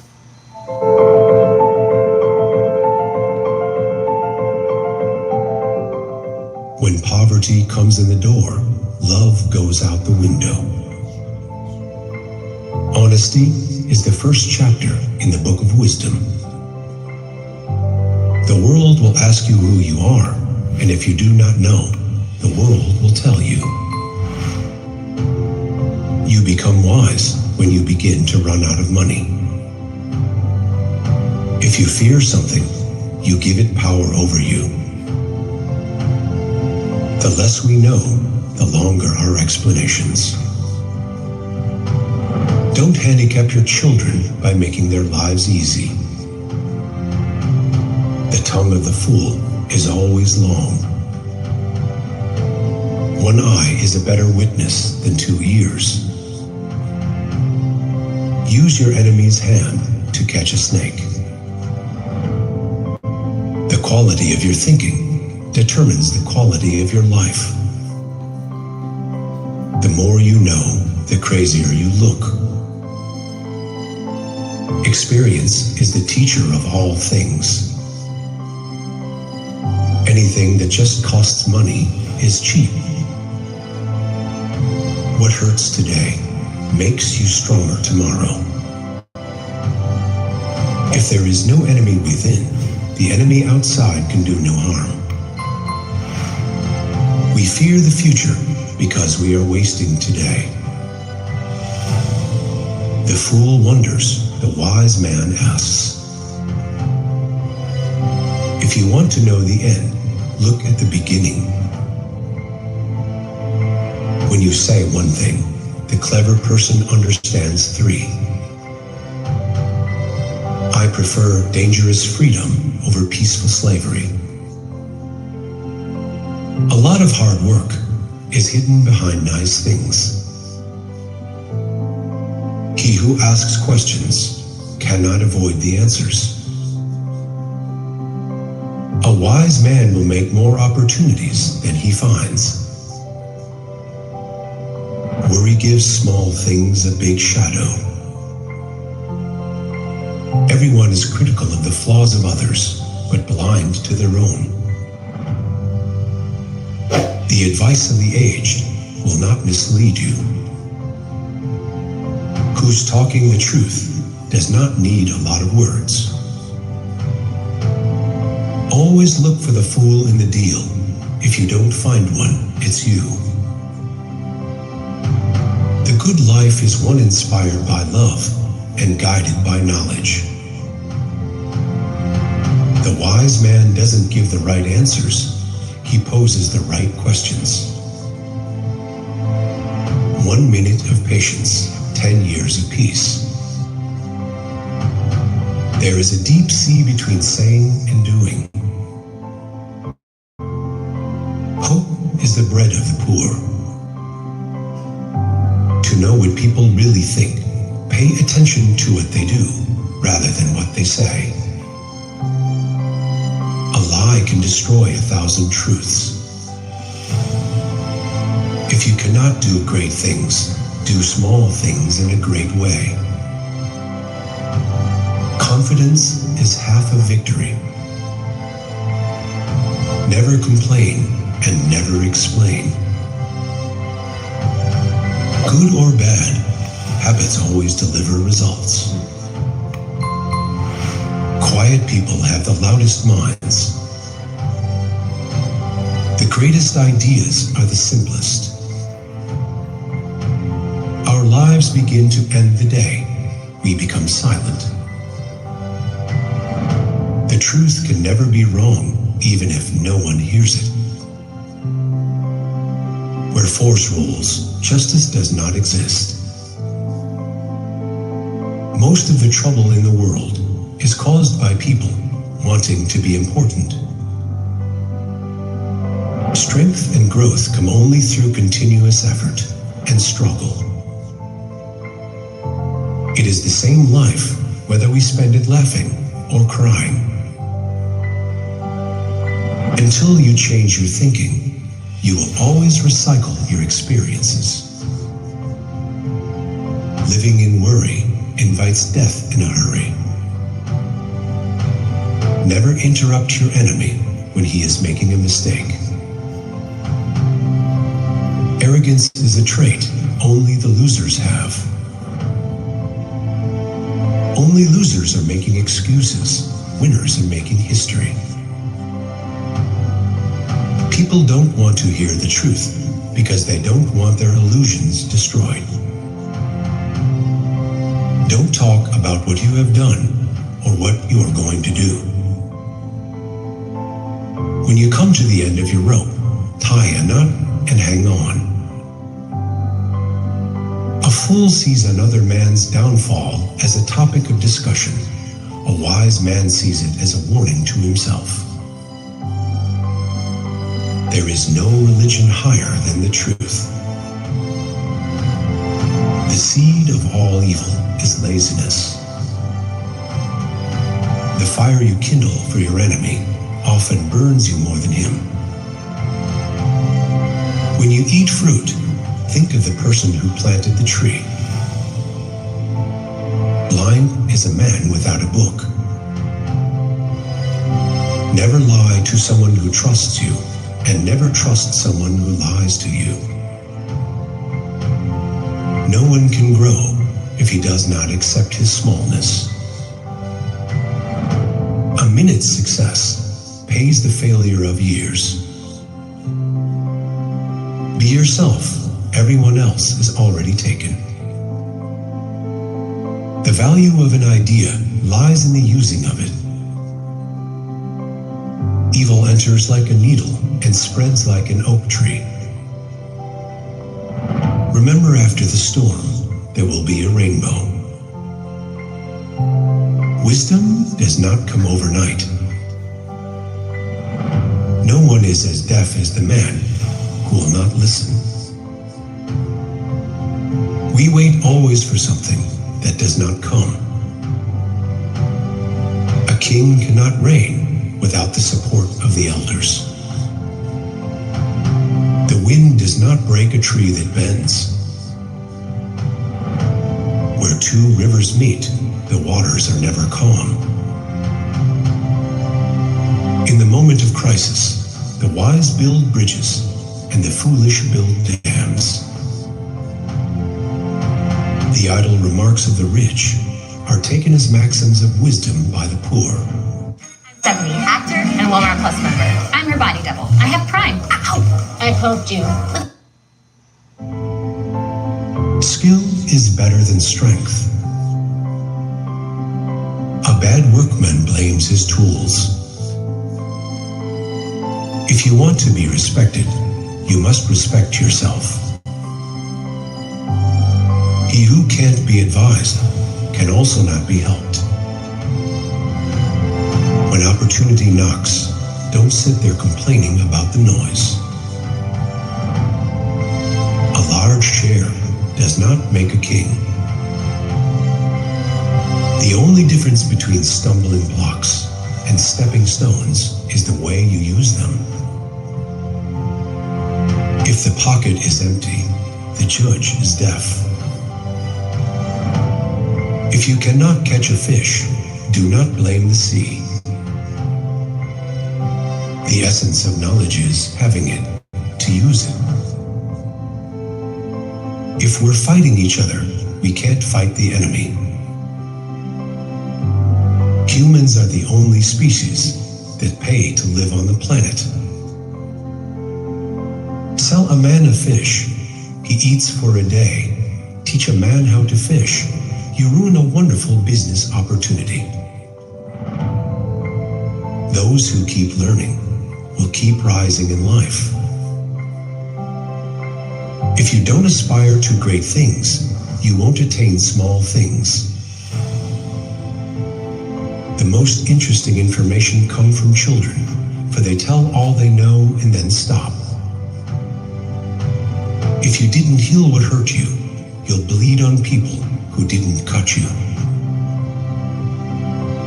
Remove yourself from spaces where you don't feel loved, appreciated, or respected.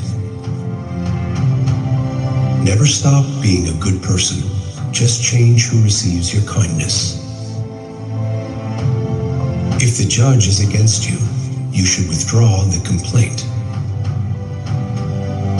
If you are neutral in situations of injustice, you have chosen the side of the oppressor.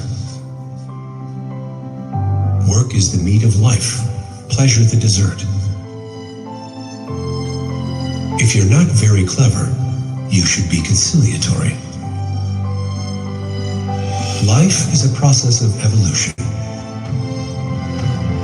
The person who writes for fools is always sure of a large audience.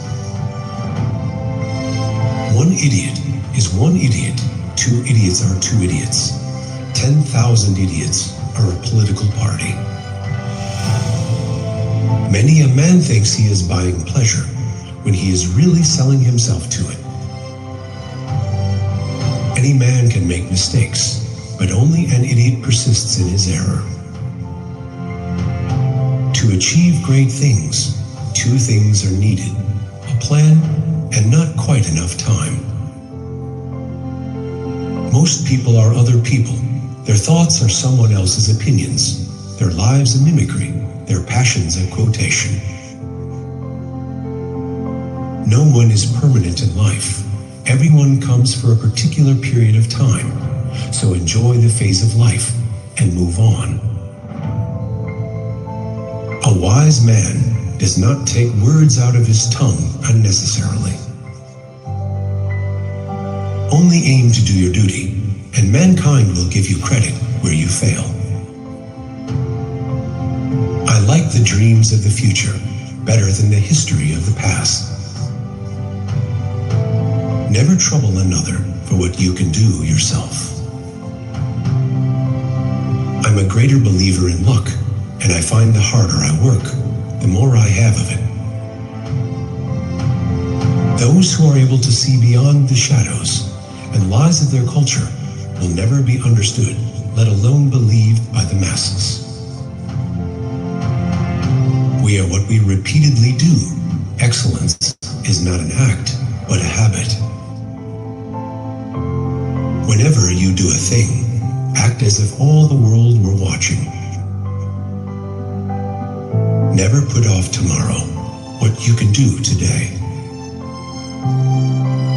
When angry, count to 10 before you speak. If very angry, count to 100.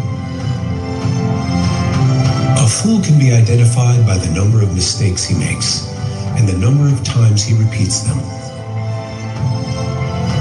If you want something you've never had, you must be willing to do something you've never done. When injustice becomes law, resistance becomes duty.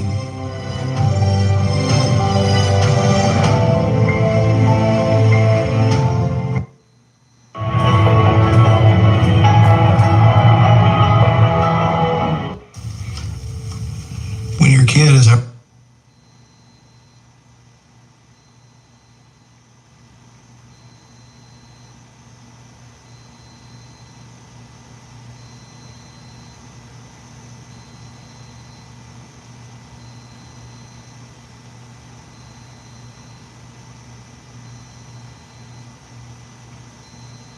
Roku's self-serve ads platform. It's easier than ever with Ads Manager. Sign up today. Here's to the go-getters. And not just the ones in the gym, but everywhere. The birthday party bosses.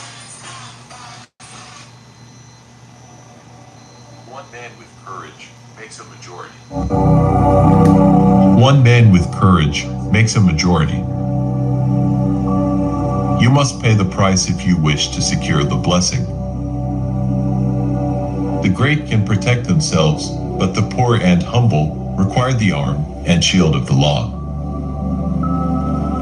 I was born for a storm, and a calm does not suit me. Fear not, the people may be deluded for a moment, but cannot be corrupted. It is a damn poor mind indeed, which can't think of at least two ways to spell any word.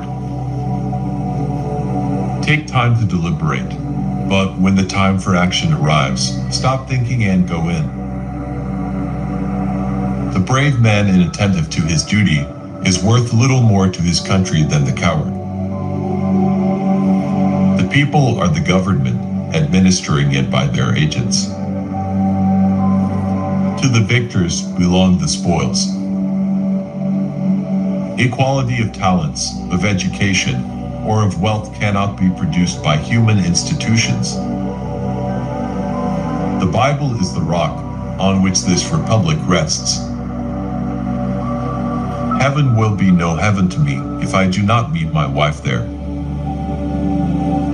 Americans are not a perfect people, but we are called to a perfect mission. Disunion by armed force is treason. War is a blessing compared with national degradation. Never take counsel of your fears. As long as our government is administered for the good of the people, it will be worth defending. I have no other ambition than to discharge faithfully the duties of the high trust confided in me. We are called to a perfect mission. Disunion by armed force is treason. War is a blessing compared with national degradation. Never take counsel of your fears. As long as our government is administered for the good of the people, it will be worth defending. Degradation. Never take counsel of your fears.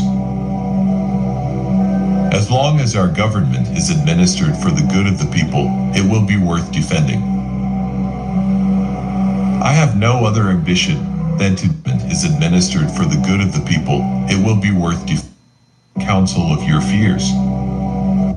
As long as our government trust confided in, as long as our government is administered for the good of the people, it will be worth defending.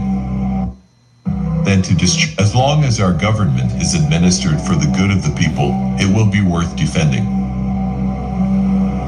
I have no other ambition than to discharge. As long as our government is as long as our government is administered for the good of the people, it will be worth defending. As long as our government is administered for the good of the people, it will be worth defending. As long as our then to discharge faithfully the duties of the high trust. Give me 1 second, guys. We're doing KTAM Radio. Keep on rocking in the free world. That was the most epic thing I've ever heard. That was very, very crazy. So we'll get out of quotes. Now we go. God bless it all. Guys, we know that Toyotathon season is here.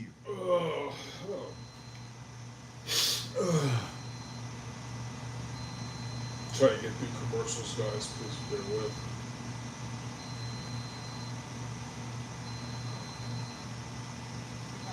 Oh my goodness, a billion commercials. It is foolish to advise someone in his old age, because he cannot change himself at that age. A wise man makes his own decisions, but an ignorant man follows others. Fool me once, shame on you. Fool me twice, shame on me. Be very careful of people whose words don't match their actions. Learn from everyone, follow no one. If you want to reach the truth, start following the lies. When the character of a man is not clear to you, look at his friends. The day a blind man sees, the first thing he throws away is the stick that has helped him all his life. The day a blind man sees, the first thing he throws away is the stick that has helped him all his life. If you want to make your own identity, then don't go on the road where there is a lot of traffic. Listen to everyone's advice, but act only on the one who has achieved his goal first. Silence is the best answer for all questions. Smiling is the best reaction in every situation. If you want respect in the world, follow my only 3 words. Number 1, never lie. Number 2, never deceive anyone. Number 3, treat everyone with kindness and respect. When you are a good person, you don't lose people. People lose you. Life becomes easier when you delete the negative people from it. If you tell your secret to your friend, you will make him your master. Tell people about your religion without the use of your tongue. Eat and drink with your relatives. Do business with strangers. Choose the neighbor before choosing the house. A man without a vision for his future always returns to his past. People may start disliking you when they can't control you. They laugh at me because I'm different. I laugh at them because they're all the same. If you want to know someone's opinion about you, make them angry. If you want to lead the world first, learn to lead yourself. If you want big results, take small steps daily. A smart man is not the one who knows everything, but the one who learns from everyone. Who betrays you once will betray you 1,000 times. There is no need to drink the whole sea to realize that it's salty. Smart people don't avoid problems, they design solutions. An angry person makes a fool of himself very quickly. Words may lie, but actions will always tell the truth. Great minds don't compete with noise, they create their own music. The sign of a beautiful person is that they always see beauty in others. One of the best lessons you can learn in life is to master how to remain calm. You only fail when you stop trying.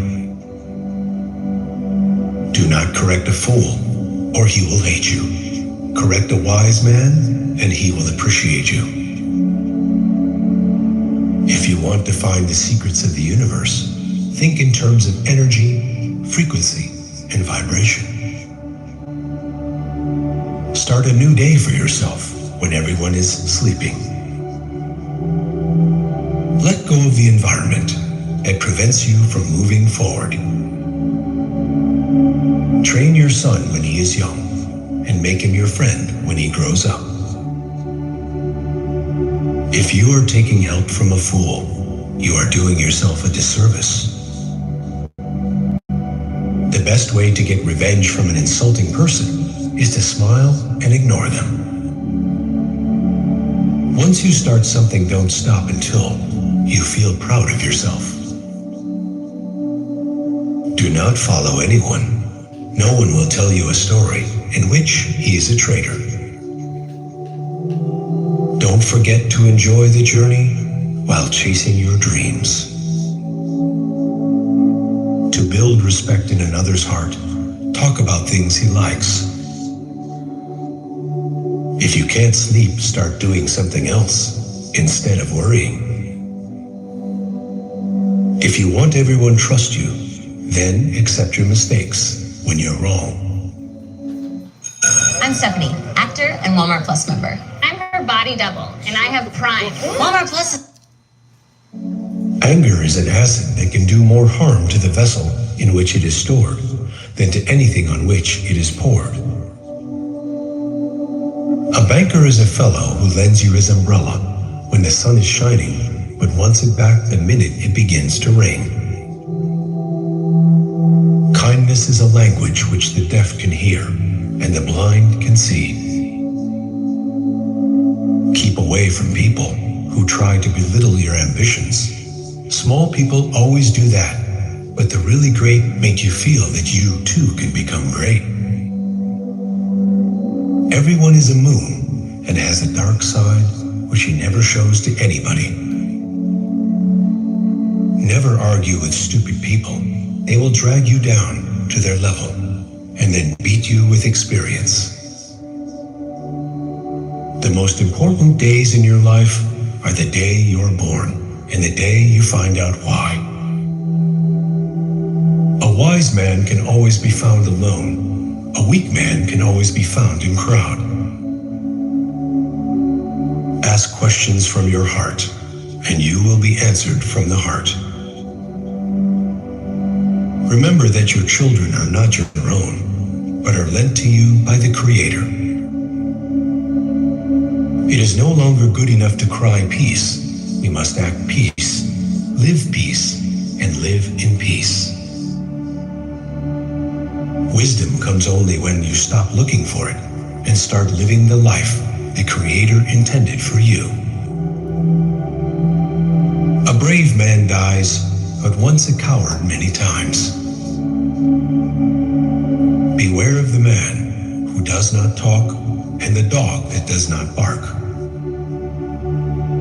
When you were born, you cried and the world rejoiced. Live you life so that when you die, the world cries and you rejoice. There are two wolves fighting inside all of us. The first one is evil. The second one is good. Which wolf will win? The one you feed. No matter how good you are, if you are in a wrong place, you are worthless. Never tell anyone what you are doing until it's done.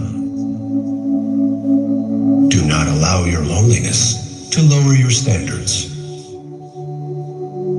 If people are talking behind your back, be happy that you are the one in front. Don't cry over the past, it's gone. Don't stress about the future, it hasn't arrived yet. Live in the present and make it beautiful. Success is when you find people copying you. Never in every situation. If you want respect in the world, follow my only 3 words. Number 1, never lie. Number 2, never deceive anyone. Number 3, treat everyone with kindness and respect. When you are a good person, you don't lose people. People lose you. Life becomes easier when you delete the negative people from it. If you tell your secret to your friend, you will make him your master. Tell people about your religion without the use of your tongue. Eat and drink with your relatives. Do business with strangers. Choose the neighbor before choosing the house. A man without a vision for his future always returns to his past. People may start disliking you when they can't control you. They laugh at me because I'm different. I laugh at them because they're all the same. If you want to know someone's opinion about you, make them angry. If you want to lead the world first, learn to lead yourself. If you want big results, take small steps daily. A smart man is not the one who knows everything, but the one who learns from everyone. Who betrays you once will betray you 1,000 times. There is no need to drink the whole sea to realize that it's salty. Smart people don't avoid problems, they design solutions. An angry person makes a fool of himself very quickly. Words may lie, but actions will always tell the truth. Great minds don't compete with noise, they create their own music. The sign of a beautiful person is that they always see beauty in others. One of the best lessons you can learn in life is to master how to remain calm. You only fail when you stop trying. Do not correct a fool, or he will hate you. Correct a wise man, and he will appreciate you.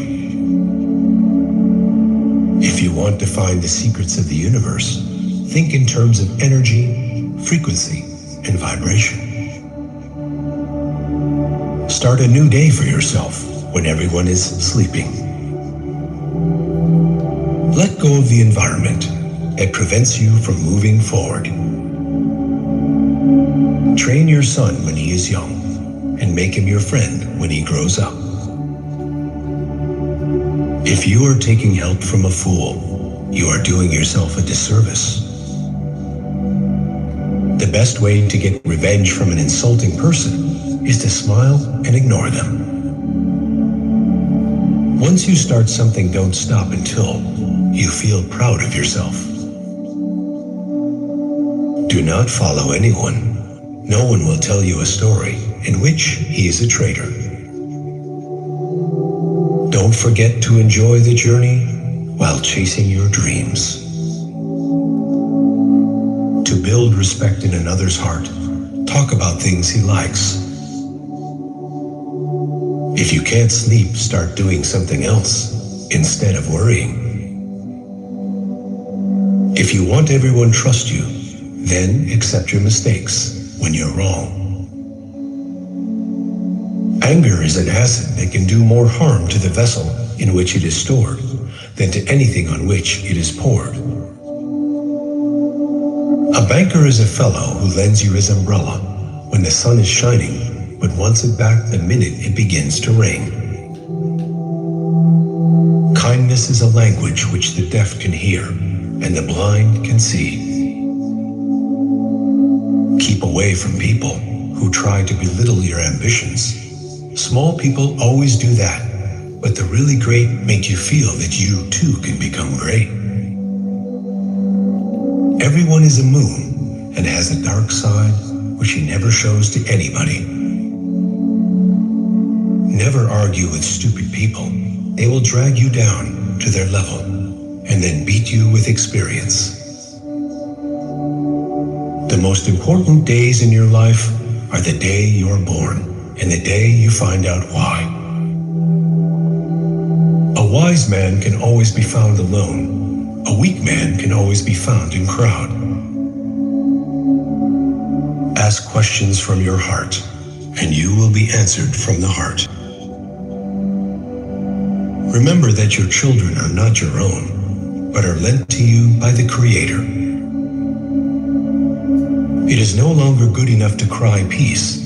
We must act peace, live peace, and live in peace. Wisdom comes only when you stop looking for it and start living the life the Creator intended for you. A brave man dies, but once a coward many times. Beware of the man who does not talk and the dog that does not bark. When you were born, you cried and the world rejoiced. Live you life so that when you die, the world cries and you rejoice. There are two wolves fighting inside all of us. The first one is evil. The second one is good. Which wolf will win? The one you feed. No matter how good you are, if you are in a wrong place, you are worthless. Never tell anyone what you are doing until it's done. Do not allow your loneliness to lower your standards. If people are talking behind your back, be happy that you are the one in front. Don't cry over the past, it's gone. Don't stress about the future, it hasn't arrived yet. Live in the present and make it beautiful. Success is when you find people copying you. Never judge someone without knowing the whole story. You may think you understand, but you don't. I moved from Dallas. The order of things I wanted to set up was internet, water, then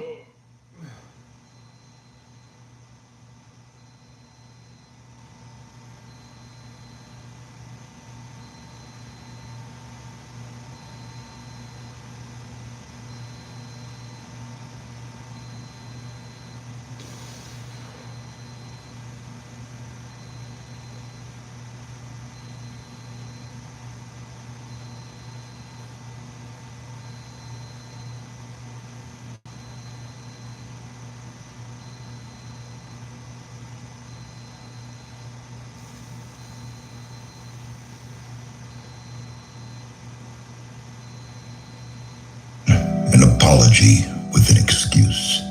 Never ruin an apology with an excuse. Whatever is begun in anger ends in shame.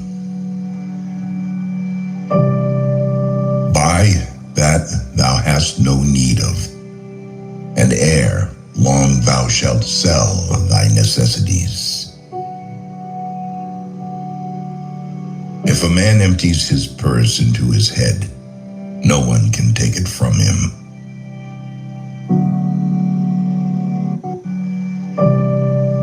Buy that thou hast no need of, and ere long thou shalt sell thy necessities. If a man empties his purse into his head, no one can take it from him. Love your enemies, for they tell you you're false. There are 3 faithful friends, an old wife, an old dog, and ready money. By failing to prepare, you are preparing to fail. You may delay, but time will not.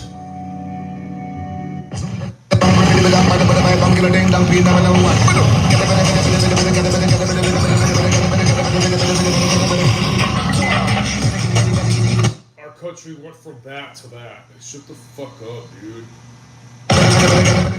This is why Caucasians want us colored people out of their fucking country, dude. Fuck. Shut up. If you would know the value of money, go and try to borrow some. Beware of little expenses. A small leak will sink a great ship. Laziness travels so slowly that poverty soon overtakes him. An investment in knowledge pays the best interest. He that lies down with dogs shall rise up with fleas. He that displays too often his wife and his wallet is in danger of having both of them borrowed. Fatigue is the best pillow. They who can give up essential liberty to obtain little temporary safety deserve neither liberty nor safety. He that can have patience can have what he will. It is the first responsibility of every citizen to question authority. Those things that hurt instruct. Having been poor is no shame, but being ashamed of it is. Time is money. I didn't fail the test. I just found 100 ways to do it wrong. Well done is better than well said. Many people die at 25 and aren't buried until they are 75. Life's biggest tragedy is that we get old too soon and wise too late. One today is worth 2 tomorrows. Rather go to bed without dinner than to rise in debt. At 20 years of age, the will reigns. At 30, the wit. And at 40, the judgment. Never leave till tomorrow that which you can do today. To succeed, jump as quickly at opportunities as you do at conclusions. Lost time is never found again. Where there is marriage without love, there will be love without marriage. Haste makes waste. 3 may keep a secret if 2 of them are dead. Dost thou love life? Then do not squander time, for that's the stuff life is made of. Educate your children to self-control, to the habit of holding possession and prejudice and evil tendencies subject to an upright and reasoning will, and you will have done much to abolish misery from their future and crimes from society. Keep your eyes wide open before marriage, half shut afterwards. We do not stop playing because we grow old. We grow old because we stop playing. Work as if you were to live 1,000 years. Play as if you were to die tomorrow. Contentment makes poor men rich. Discontent makes rich men poor. You will find the key to success under the alarm clock. When you shop in the Pavilions app, you can count on us to be ready for pickup on time. Well, they had alarm clocks back then. A penny saved is a penny earned. Fear not death, for the sooner we die, the longer we shall be immortal. Be at war with your vices, at peace with your neighbors, and let every new year find you a better man. Be slow in choosing a friend, slower in changing. When you are finished changing, you're finished. When you're testing to see how deep water is, never use 2 feet. An ounce of prevention is worth a pound of cure. Happiness depends more on the inward disposition of mind than on outward circumstances. Be civil to all, sociable to many, familiar with few, friend to one, enemy to none. If a man could have half of his wishes, he would double his troubles. Speak ill of no man, but speak all the good you know of everybody. To find out a girl's faults, praise her to her girlfriends. A house is not a home unless it contains food and fire for the mind as well as the body. Security without liberty is called prison. Instead of cursing the darkness, light a candle. If all printers were determined not to print anything till they were sure it would offend nobody, there would be very little printed. Never confuse motion with action. Early to bed and early to rise in old age makes a man healthy, wealthy, and wise. Do not trust your money to a person who likes to count other people's money. The woman who wants the most sex is the one who often yearns for a deeper sense of intimacy, yet may struggle to find it through physical means alone. Wine is proof that God loves us and wants us to be happy. The heart of a fool is in his mouth, but the mouth of a wise man is in his heart. There was never a bad peace or a good war. We must all hang together, or assuredly we shall all hang separately.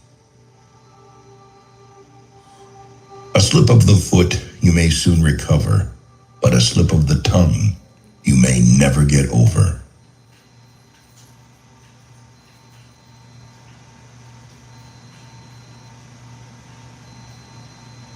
Built is a loyalty program for renters that helps you turn your monthly rent payments into flights, hotels, Lyft rides, Amazon.com purchases, and so much more. Start earning on your rent at joinbuilt.com/YouTube. That's joinbilt.com.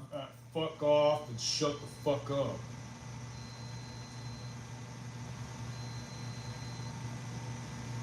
Normie fucking bullshit.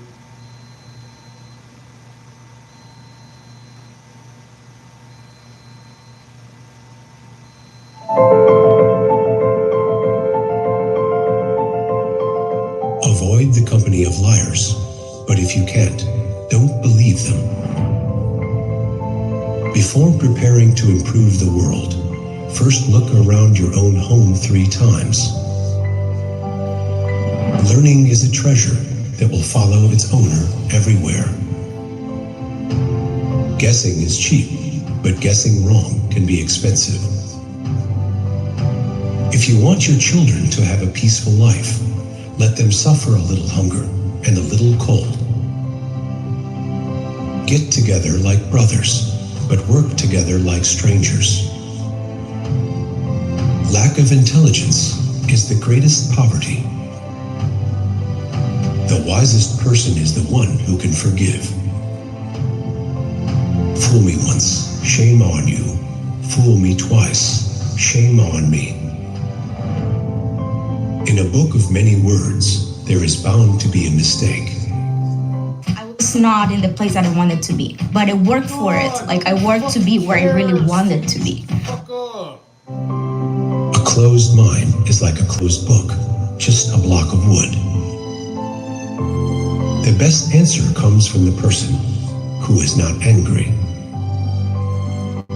Married couples tell each other 1,000 things without saying a word. A smile will gain you 10 more years of life. A little impatience will spoil great plans. Avoid things that will require an apology. You will know your friend in time of need. Ask your purse what you should buy. A secret is like a dove. When it leaves my hand, it takes wings. The person who is his own master cannot tolerate another boss. Put distance between you and everything dirty. If speaking is of silver, then silence is of gold. An inch of time is an inch of gold, but you can't buy that inch of time with an inch of gold. Better the cottage where one is merry than the palace where one weeps. It's better to be without a book than to believe a book entirely. If you're unable to reward, then make sure to thank. Discipline your son when he's young, and be his friend when he's grown. There are 2 kinds of perfect people, those who are dead, and those who have not yet been born. A book holds a house of gold. Anger begins with madness, but ends in regret. A known mistake is better than an unknown truth.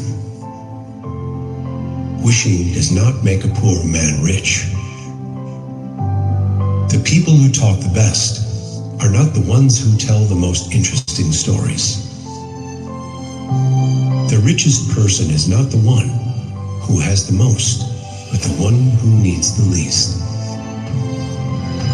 Always bear in mind that your own resolution to succeed is more important than any other. Think about your own faults during the first half of the night and the faults of others during the second half. Genius can be recognized by its childish simplicity.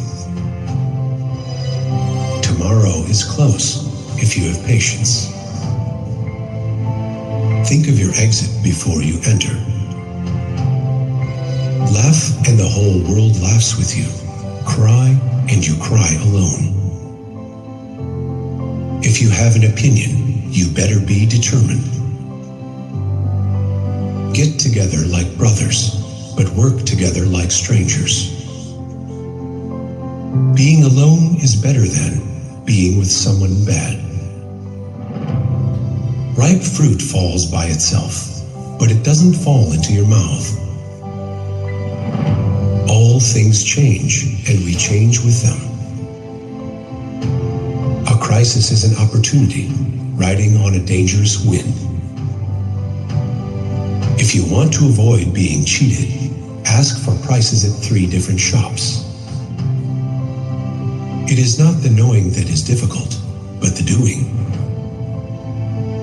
It is easy to open a shop, but hard to keep it open. Small men think they are small. Great men never know they are great. The more acquaintances you have, the less well you know them. Wealth comes like a turtle and leaves like a gazelle. Close the door that brings in the wind and relax. When it comes to the stomach, the mind is lost. Jealousy is nothing more than a fear of abandonment. Examine what is said, not he who speaks.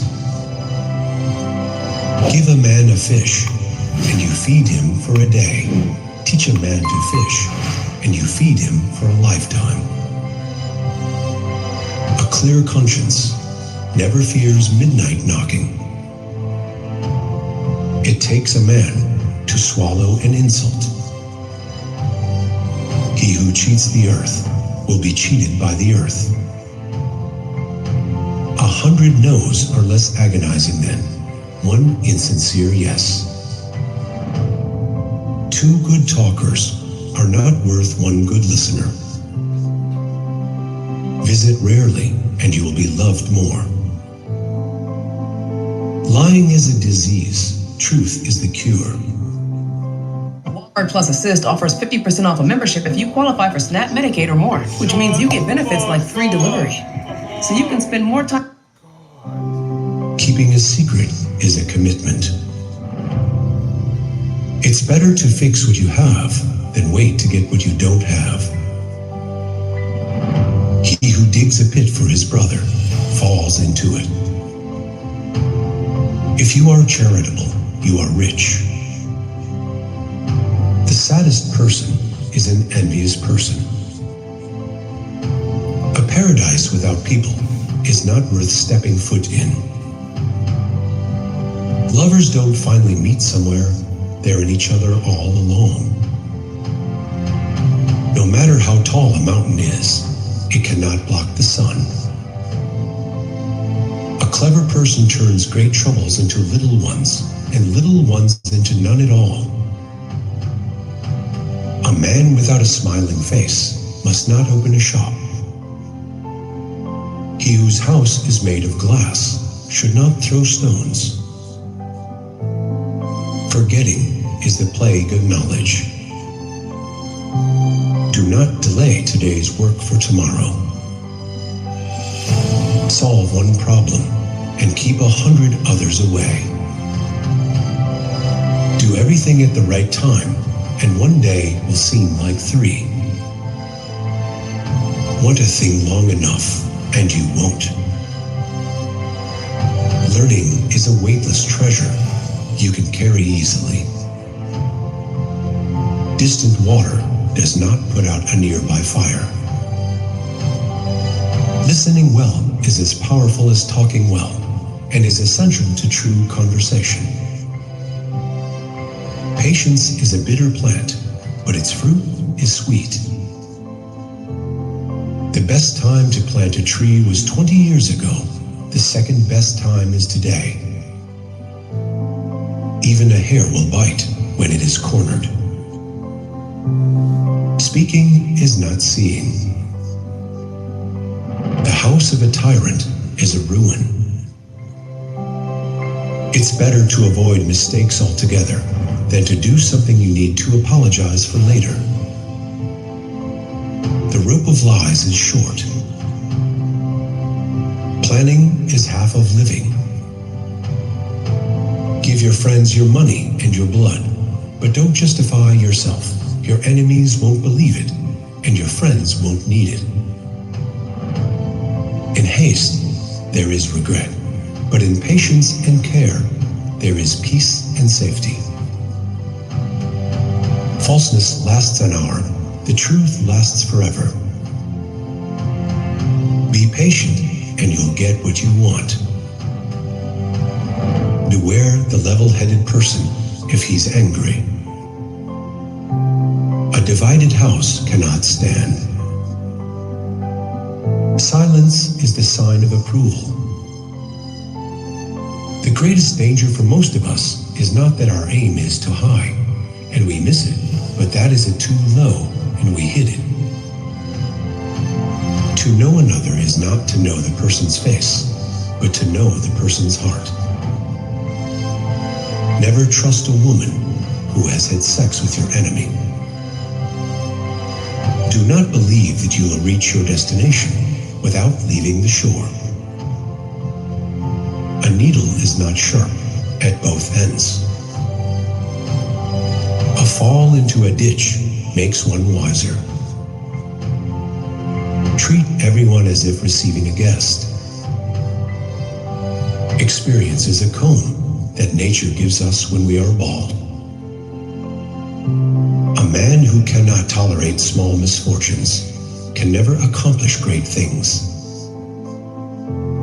One will not attain everything he wishes for. The winds blow where they will, not where the ships wish. The monkey is a gazelle in the eyes of its mother. Opinion comes before bravery. If the wind blows, ride it. Go with the lesser of two evils. Experimentation is the greatest science. Necessity is the mother of invention. If you look younger than your age, it means that you have to face the difficulties of the time very well. Determination is the key to everything. The fruit of silence is tranquility. Arrogance is a weed that grows mostly on a dunghill.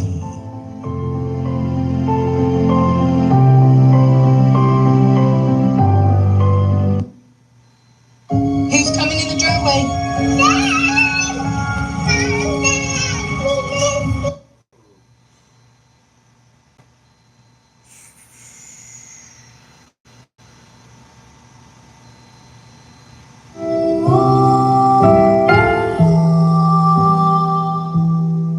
Never be afraid to say what you really feel. If you don't have a plan, you become part of someone else's plan. I am not afraid of an army of lions led by a sheep. I am afraid of an army of sheep led by a lion. The fears we don't face become our limits. A person becomes very strong who has wiped his own tears with his own hands. Quiet the mind, and the soul will speak. Any lesson you refuse to learn will repeat itself until you change. When the lips are silent, the heart has 1,000 tongues. Where fear ends, freedom begins. The only time you should look into the past is to learn not to regret. Be careful with your words, because you don't know how many times they are repeated in someone's head. Sometimes everything cries in you except your eyes. At your lowest, you see the real faces of people. Walk your own path and chase your own light. The fool who trusts everyone is the first to become wise. What feels like the end is often the beginning. Silence teaches what noise never can. If you think your life is too hard, go out and observe the world.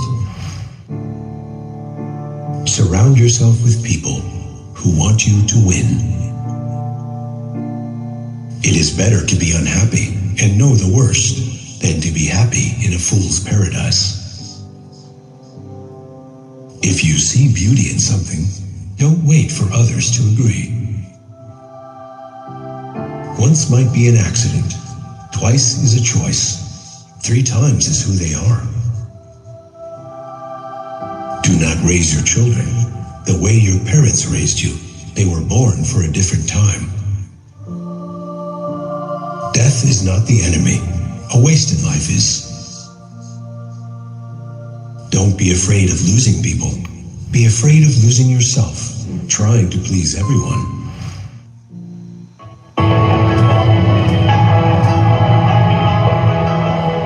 The Triple Treat Box, the only meal that holidays as hard as... Really? If you want the food, take the picture. Okay. Always stay humble, because I've seen people become what they laughed at.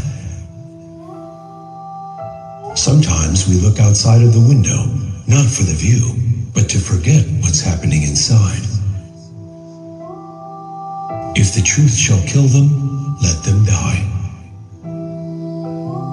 The tree that stands alone grows the strongest roots. Just because a decision hurts doesn't mean it was the wrong one. Your habits are telling the future louder than your words ever could. No man ever steps in the same river twice, for it is not the same river, and he is not the same man. Your body can stand almost anything. It's your mind you have to convince. You spend your entire life gathering guests for your funeral. Do not use the sharpness of your tongue on the mother who taught you how to speak. The desert teaches you more about water than the ocean ever could. When we are no longer able to change a situation, we are challenged to change ourselves. He who returns from a journey is never the same as he who left.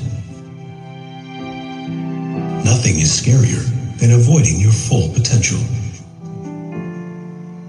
Comfort is the worst addiction. Better to be hated for what you are than to be loved for what you are not. One who believes in himself has no need to convince others. The quality of people around you matters more than the number of people. The fastest way to kill something special is to compare it to something else. Solve the problem or leave the problem, but do not sleep with the problem. Time doesn't change people. Time reveals the real face of people. When lies start to provide you comfort, reality becomes unbearable. Change what you do, but never what you are. Don't shy at 4 things: old clothes, poor friends, old parents, simple living. We disappoint ourselves more than others. That's the truth. Being quiet is not weakness, it's awareness. Your priorities are your character. Never interrupt your enemy when he is making a mistake. Nothing can destroy iron, but its own rust. Likewise, nothing can destroy you except your own mind. The person who shows off being religious is the one who commits most sin. The tragedy of life is not death, but what we let die inside of us while we live. The most dangerous man alive is the one who stays calm when disrespected. When small men begin to cast big shadows, it means the sun is about to set. Never argue with an idiot. They will only bring you down to their level and beat you with experience. An entire sea of water can't sink a ship unless it gets inside. A person hears only what they understand. If you truly believe in something, the universe will definitely make it for you. Do not wait for the opportunity. Create it. Be kind, even if no one is looking. Sometimes the walls that trap us are the ones we draw ourselves. We can't force someone to see what they are not ready to see. The right path will appear after erasing the mistakes. I hope you win the war you tell no one about. Choices made in anger can ruin your life. Never forget who helped in your hardest time. Let your purpose be louder than your distractions. Respect your father's silence. It's full of pain and pride. You are the writer of the story of your life. Practice till it hurts. Keep practicing till it doesn't hurt. There is no victory or defeat in the cycle of nature. There is only movement. Time does what you don't dare to do or decide. Don't let your thoughts control you. Take care of everything that money can't buy. Your circle should be proud of you, not jealous. The parrot talks a lot and flies little. The eagle says nothing and touches the clouds. Your freedom will be real when you manage to let go of the weight you don't need. Ralph's always gives you more ways to save, like low prices in every aisle, plus you can clip and save more with You don't need. Not everyone who gives you a hand wants to help you. Damaged people are strong because they know how to survive. Before you win, everyone will ask you why you're working so hard. After you win, everyone will remind you how lucky you got. Practice like you've never won. Perform like you've never lost. Waiting for the right time is just another way of wasting time. Somewhere beyond right and wrong, there is a garden. I will meet you there. Birds born in a cage think flying is an illness. The magic you are looking for is in the work you are avoiding. The true journey begins the moment you stop looking for the destination. Everyone is trying to find the right person, but no one is trying to be the right person. The nearer a man is to a calm mind, the closer he is to strength. If your absence doesn't affect them, your presence never mattered. A stupid man always says 4 things about himself. I don't care, but deep inside, he does. I know everything, yet he understands nothing. I'm always right, because he can't face being wrong. I don't need anyone, while secretly fearing being alone. Eyes that have cried shine differently. We are all dying. The only question is how we live until then.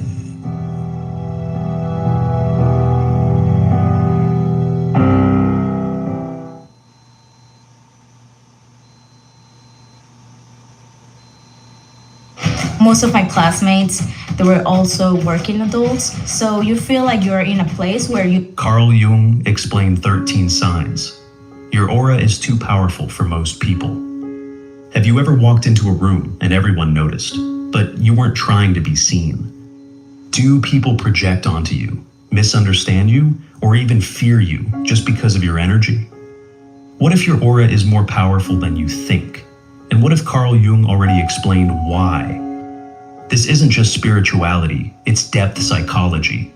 And in this video, fake people don't always expose themselves through actions. It's their words that betray them. Here are 7 things they say that real ones never need to. 1. I'm different than the rest. Genuine people show it, they don't sell it. 2. I hate drama, yet somehow they're always in it. 3.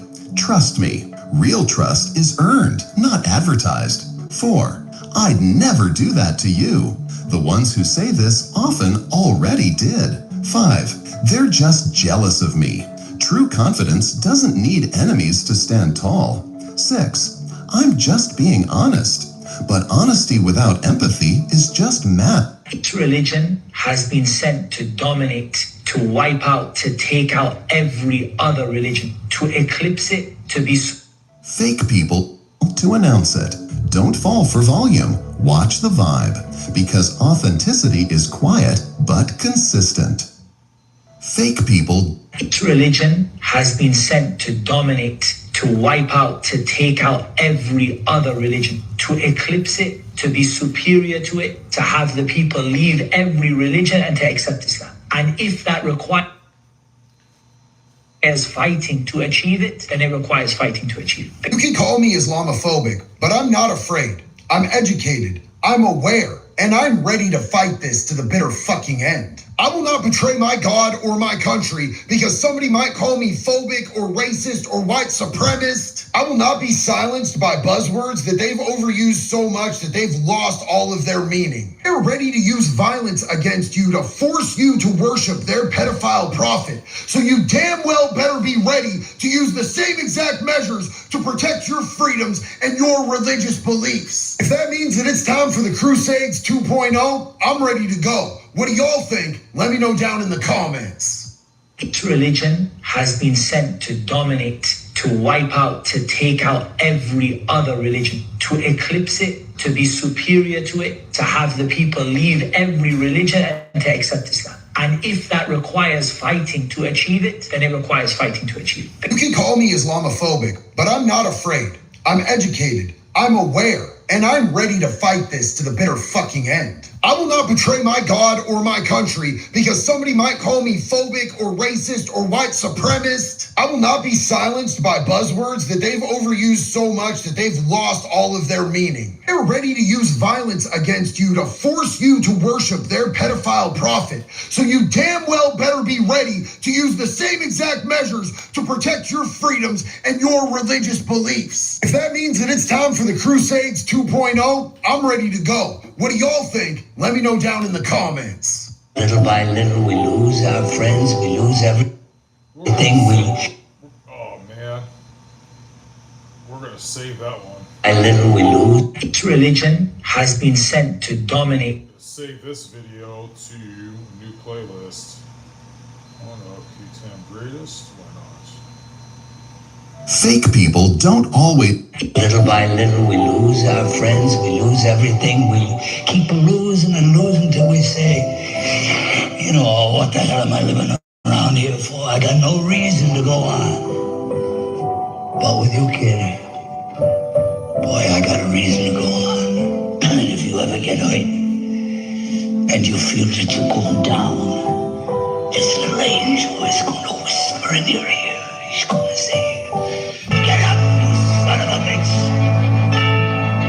He loves you.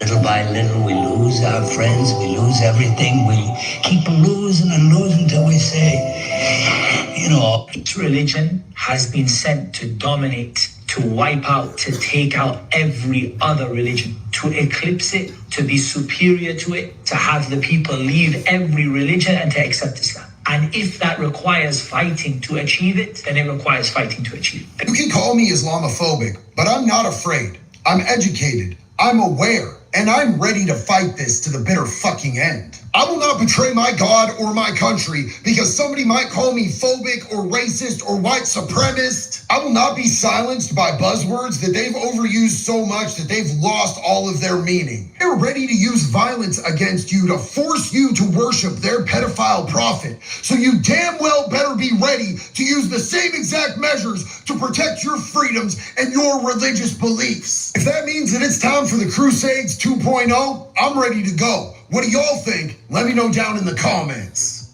Each religion has been sent to dominate, to wipe out, to take out every other religion, to eclipse it, to be superior to it, to have the people leave every religion and to accept Islam. And if that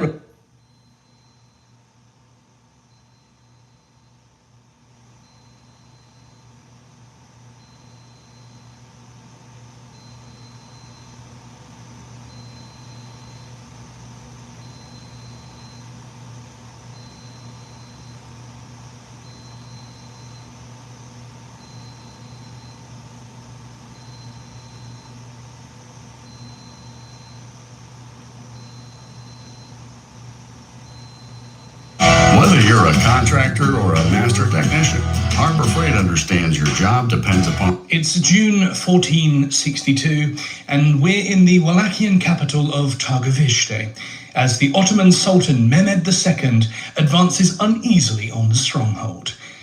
But the Sultan's enemy is nowhere to be seen. His soldiers move unimpeded through abandoned streets. There's no sound. The men themselves are exhausted, having not eaten for days, and the humid summer heat gives the town a heavy, oppressive atmosphere. Mehmed expects a trap, but as his army advances, no such thing comes. Finally, up ahead, the Sultan spots something, appearing to be a grove of trees. But they're very neatly ordered and pointing upwards into the blue Wallachian sky. Only, of course, these are not trees. As Mehmed gets closer, he realizes what he's seeing. It's the Forest of the Impaled. Row after row of wooden stakes, each one bearing the rigid corpse of a human being decomposing in the sultry late June air. Some wear expressions of contorted anguish, their faces frozen in the horrific moment of their slaying. Others look almost calm and at peace, as if unable to fully process the terror of their final minutes on this earth. All are impaled vertically, with a long stake of wood entering into the groin, traversing their torso from bottom to top. The Sultan is spellbound by such cruelty. As he walks amid the bodies, he's left with a strong impression of who exactly he's dealing with, and the Sultan's soldiers are shaken too. The chronicler Leonukas Chalkonkondiles writes that the Turks were dumbfounded when they saw the multitude of men on the stakes. There were infants too, affixed to their mothers on the stakes, and birds had made their nests in their entrails. This is, of course, the work of none other than Vlad III of Wallachia, also known by other names such as Vlad Dracula or Vlad Tepes, or perhaps more famously, Vlad the Impaler. But is this popular nickname truly justified? Was Vlad of Wallachia really a murderous tyrant with almost vampiric levels of bloodlust? Or was he just another ruler of another small medieval state battling for survival in the chaos of 15th century Europe? This is what we're going to be finding out today as we explore the bizarre, bloody, and often surprising story of Vlad III, the Impaler. But first, a quick word from our sponsor. If you care about your online security, privacy, and peace of mind, you're going to want to hear about NordVPN. NordVPN work to make the internet a safer place by protecting you from online threats, censorship, and surveillance. With just a single click, you get a military-grade encryption, fast global servers, and airtight privacy so your data stays safe whether you're at home or using public Wi-Fi. Plus, NordVPN comes with built-in Threat Protection Pro, which stops phishing, malware scams, and fake shopping sites before. Super easy to use, works across all your devices, and comes the princely house of Basarab had divided into two rival branches, the Danesti branch and the Draculesti branch. For decades, these two branches fought one another for supremacy in Wallachia, whilst simultaneously trying to maintain independence for the state. It was into this boiling cauldron of political intrigue and bloody conflict that Vlad the Impaler was born. These days, we often associate Vlad with Count Dracula, the fictional vampire from Bram Stoker's 1897 novel. While it's nice to think that Stoker was inspired by a medieval Wallachian prince, it probably isn't the case. The academic consensus now is that Stoker simply heard the name Dracula and thought it sounded fittingly diabolical for his creature of the undead. However, there are some similarities between Vlad and the fictional Count. For instance, large parts of Vlad's life are shrouded in mystery too. We don't know for certain when Vlad was born or who his mother was. The young Vlad entered the world sometime between 1428 and 1431. His mother may have been Eupraxia of Moldavia, although some sources dispute this. What we do know for sure is that he was born in Szegeshvar in Transylvania, and that his father was Vlad Dracul, or Vlad the Dragon. In 1436, Vlad Dracul became voivode, or prince, of Wallachia after the death of his half-brother, the dynasty prince Alexander I. With Dracul's ascension to the throne, the branch of Draculesti was founded. This put Vlad Jr. in line to be ruler of Wallachia, but as Vlad's father was still a young man, and as Vlad had an older brother, Mircea, this was a faint and distant prospect. However, Vlad's burning personal ambition and political brinksmanship accelerated things somewhat. In 1438, Vlad Dracul received an order from Albert the Magnanimous, the Habsburg King of Hungary. Albert instructed Vlad Dracul to defend Transylvania from the Muslim Ottoman invasion. Vlad Dracul refused and instead allied with the Ottoman Sultan Murad II. The joint invasion of Hungary by the Ottomans and Wallachians garnered plenty of plunder and captives for both armies. But Vlad Dracul was about to switch allegiances again. The death of Albert in October 1439 meant a new king of Hungary.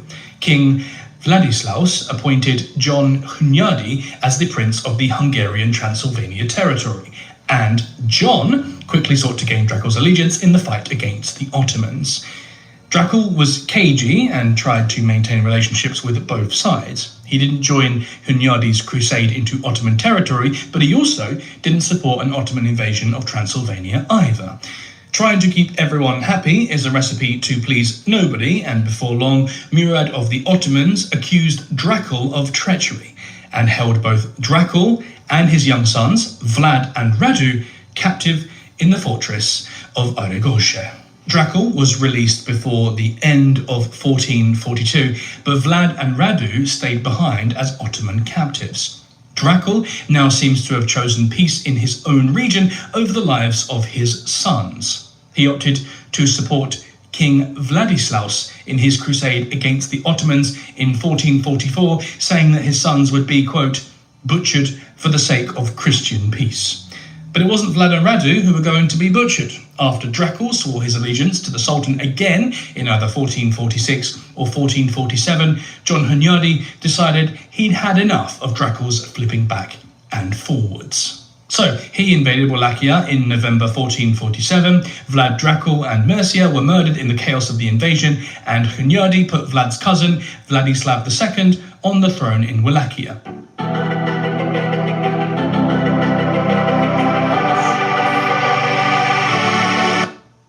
The dynasty branch was now back in power. Hunyadi and Vladislav now surged outwards into the Ottoman Empire. Young Vlad the Impaler, who was perhaps at this age still only 17 years old, saw his chance. He launched a counter-invasion, leading a detachment of Ottoman troops into Wallachia. Vlad Jr. was now Vlad III, voivode of Wallachia. The first days of Vlad III's reign looked promising. Hundreds of miles to the southwest, John Hunyadi's expeditionary force was being battered by the much larger Ottoman force of Murad II. At the Battle of Kosovo, around a third of Hunyadi's army was destroyed, but this good news quickly turned sour for Vlad, as it meant that Vladislav was now on his way back to Wallachia. Vladislav had betrayed Hunyadi, and after 2 days of fighting, the Wallachians switched sides and joined the Ottomans. So, when the Hungarian line collapsed, Vladislav and his army was free to march back into Wallachia and reclaim the principality. By December 7th, 1448, Vlad III was on the run again, back to the Ottoman Empire. His 2-month stint as leader of Wallachia was over. Over the next 8 years, Vlad disappears and reappears multiple times in the mists of history. He spent time in Turkey, and then in Moldavia, and then he went and met with Hunyadi in Transylvania in 1451, but was forced to return to Moldavia in 1452. By 1456, records suggest that he was in Hungary, but what he was doing there, no one really knows. What we do know is that he wasn't sitting idly by. He was probably gathering Hungarian support, as well as building a fighting force of his own. And by the summer of 1456, he was marching back into Wallachia at the head of an army.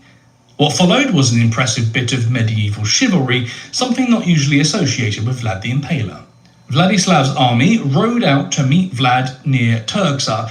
The two claimants to the throne of Wallachia decided that mass killing was unnecessary, and so they'd settle this like true chivalric heroes in single combat. As the two men squared off against each other in the wooded hills outside the market town, their respective armies cheered them on. After a savage tussle, it was the Impaler who emerged on top. He struck a fatal blow to his adversary, and Wallachia was his. As a final insult, Vlad put the wrong inscription on Vladislav's grave. The date August 22nd, 1456, refers to the date of the engraving, not the date of the prince's death, which was a month before. By this time, Vlad probably had other things on his mind. He was back on the throne, and this time he planned to stick around.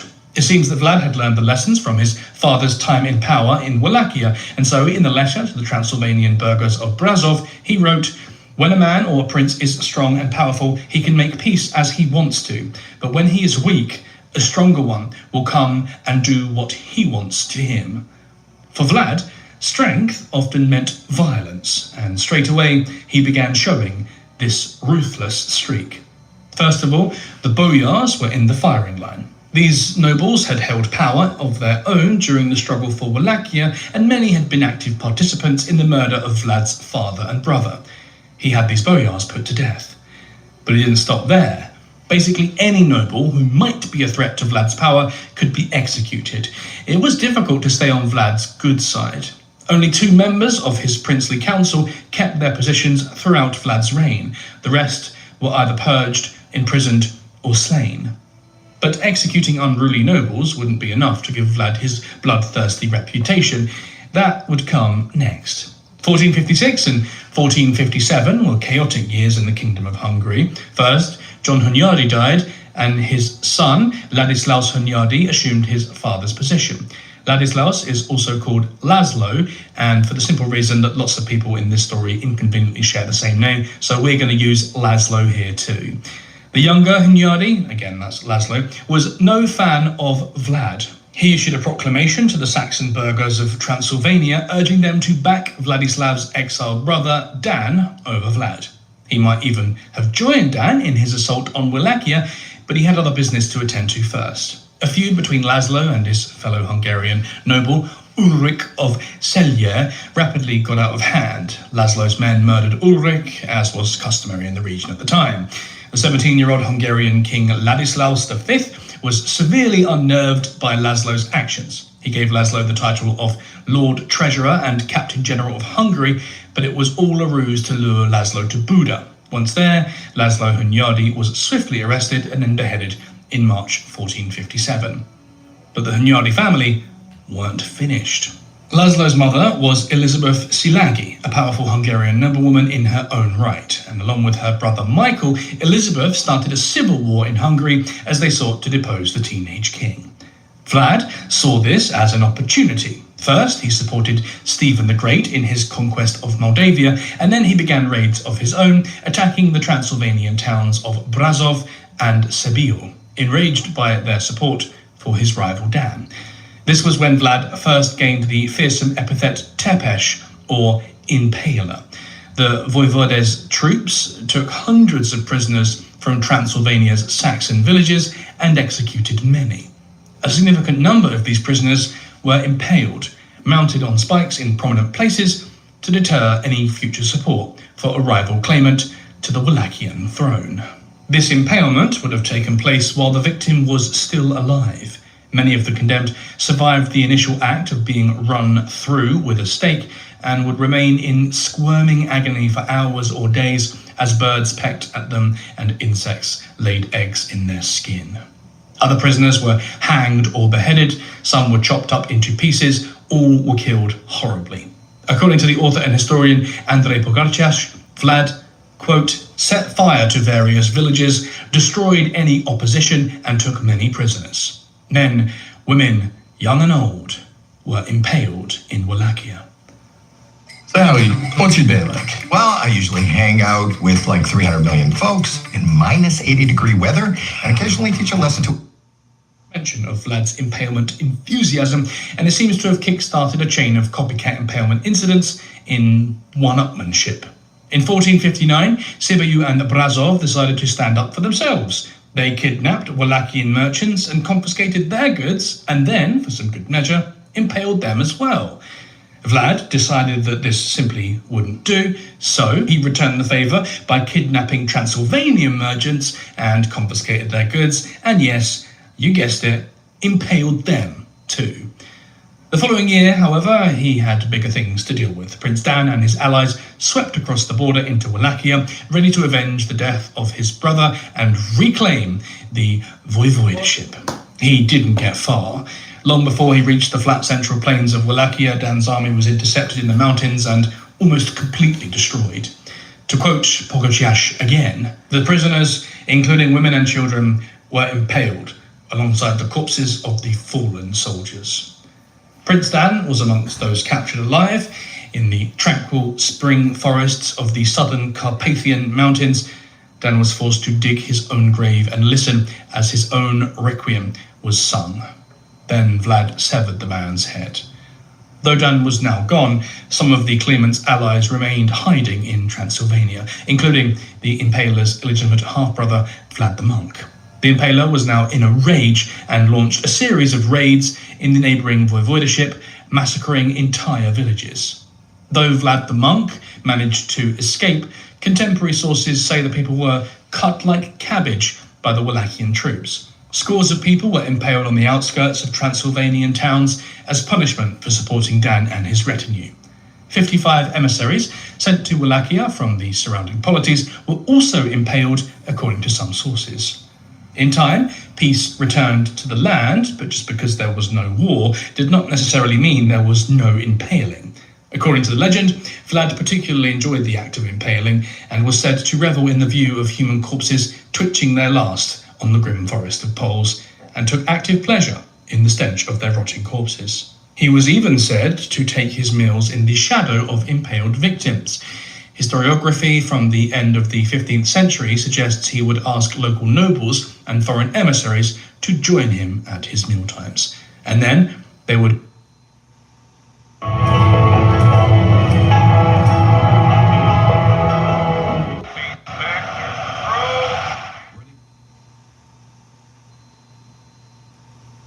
legendary.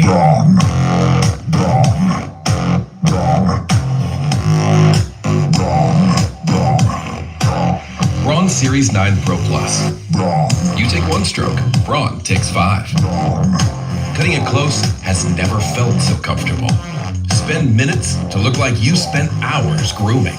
Braun, better by design. We're in Otra in southern Kazakhstan. In Alchuk, the city's governor has fought hard, but now it's all over. Even as the city's garrison deserted his side, Alchuk fought on. He and his most trusted men barricaded themselves into the central citadel.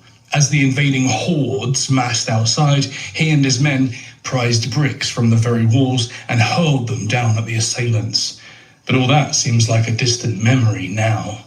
As the winter wind whistles across the plain, Inalchuk lays eyes upon the instrument of his death. It's a small crucible filled with molten silver, sizzling and spitting in the winter chill. His gaolers tell him what's to come. He'll be bound and chained. He'll lift his face up to heaven, and the crucible will be emptied into his eyes and ears. In life, you thought only of riches, they tell him. In death, your mind will be filled with the stuff. Inalchuk prays the end will come quickly. It probably does come quickly, but as the man's eyes and ears are filled with scalding hot molten metal, It probably doesn't feel quite quick enough. Inalchok was not the only person to die at the fall of Otra. Most of the city's inhabitants were put to death too. It was the first of the Khwarezmian cities to fall to Genghis Khan and his Mongol armies, and it laid the groundworks for what would follow as Genghis and his sons ripped across the empire, leaving it in ruins. Some resisted, they fought back against the invaders and did what they could to repel their armies. Some simply gave in, they threw open their gates and welcomed the Mongols into their cities. Most ended up in the same way. Like Inalchuk, they became victims of a ruthless streak that was evident from the very beginning. As a child of the wild Mongolian steppe, Genghis was no stranger to a bitter environment, violent struggle, and toughness made virtue. And as a son of the Burjigan chieftain Yesegul Bakhadar and his wife Hoylun, the future Khan knew something about political power and respect too. Known as Temujin at his birth around 1162, it was said the youngster was born clutching a lump of clotted blood in his hand, which was a sure sign that he would be a warrior.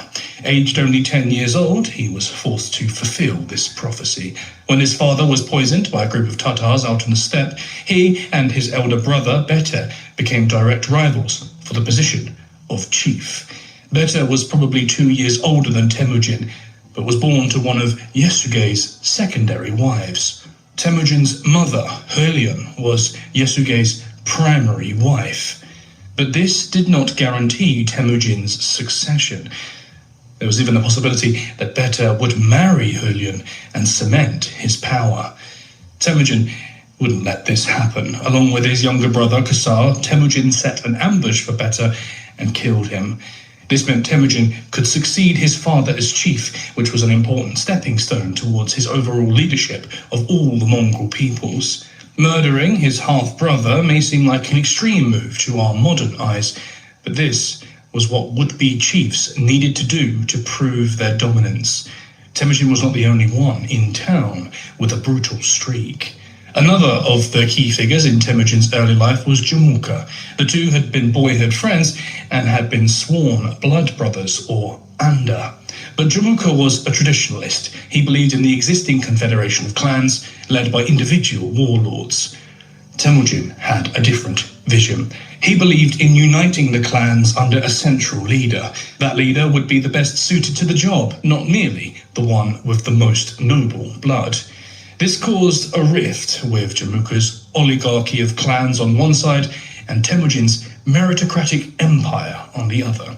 When the pair clashed at Dalan Baljut in 1187, Temujin suffered a heavy defeat. He fled the battlefield with his surviving soldiers, and around 70 were left behind and boiled alive by wrathful Jamukha.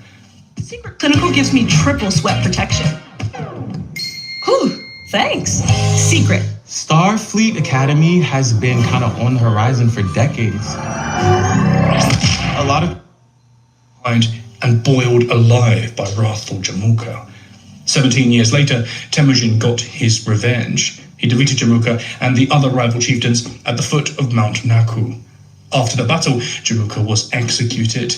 According to Mongol tradition, the noble Jamukha was afforded a bloodless death. Some accounts say his spine was broken with a heavy stone. This might not seem much like an act of mercy, but in many ways it was. Temujin could have put Jamukha to death any way he liked, and Jamukha had proved himself to be a ruthless, bloodthirsty type himself. Instead, Temujin granted him one final wish. Of course, this may have just been an act of political expediency. Temujin was out to unite the clans. Anyone who stood against him would expect to be put to death. But the fact that he followed the old customs would have shown him to be a just ruler, rather than just a violent megalomaniac, although he certainly could be that too. We see this mixture of leniency and political expediency elsewhere in Temujin's story. Shortly after his marriage to Borte in 1178, she was captured by the rival Merkit clan, probably as retaliation for the capture of Temujin's mother from them decades earlier. Borte was recaptured by Temujin, but the birth of her first son, Jochi, shortly afterwards led to some uncertainty over who the true father was. Temujin nonetheless raised Jochi as his own son. This meant he had one fewer enemy on the plains of Mongolia, but it was also a remarkably progressive move for the time. Less progressive was his subsequent revenge on the Merkits, who had, let's not forget, tried to steal his wife. By the time Temujin united the clans at the beginning of the 13th century, the Merkits don't seem to be among them. Temujin may simply have wiped them out of the gene pool. This was his first experiment with genocide, but it wouldn't be his last. This is the purest distillation of Temujin's legacy. There are flashes of wisdom and strategic brilliance. He brought unity and power to a region that had been fractured by tribal conflict for centuries, and the Mongols became feared by the Persian and Chinese civilizations that would previously have looked down on them. But the road to unity and to strength was littered with bodies, as Temujin laid waste to everything in his path. From 1206 onwards, Temujin was known as Genghis Khan. Now he would begin to cement the reputation of a great leader with an enormous capacity for brutality. This was brought into sharp relief during the conquest of Khorasan, the Persian Empire stretching from modern-day Kazakhstan in the east to Armenia and Azerbaijan in the west. This is where Genghis Khan proved himself to be a formidable military commander who offered little mercy to his enemies. It was late 1218 when the Mongols sent a trade caravan to Otra near the empire's northeastern borders. Suspicious of the Mongols and their motives, city governor Inalchuk had the 450 merchants of the caravan executed. Showing a modicum of restraint, an annoyed Genghis Khan sent envoys to the Khwarezmian Shah Mohammed II. Inalchuk's behavior was unacceptable, Genghis Khan said. He must be punished and the Khan must be compensated. Muhammad offered his own compensation. He severed the envoy's head and returned this to Genghis with two of his Mongol companions, each of whom had been forcibly shaved.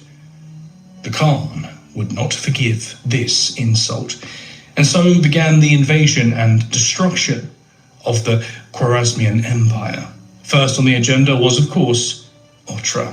Genghis and his sons arrived in autumn 1219 and put the city under siege. After months of this, the garrison commander, Karacha, finally gave up. He betrayed his masters, and the Mongols entered the city.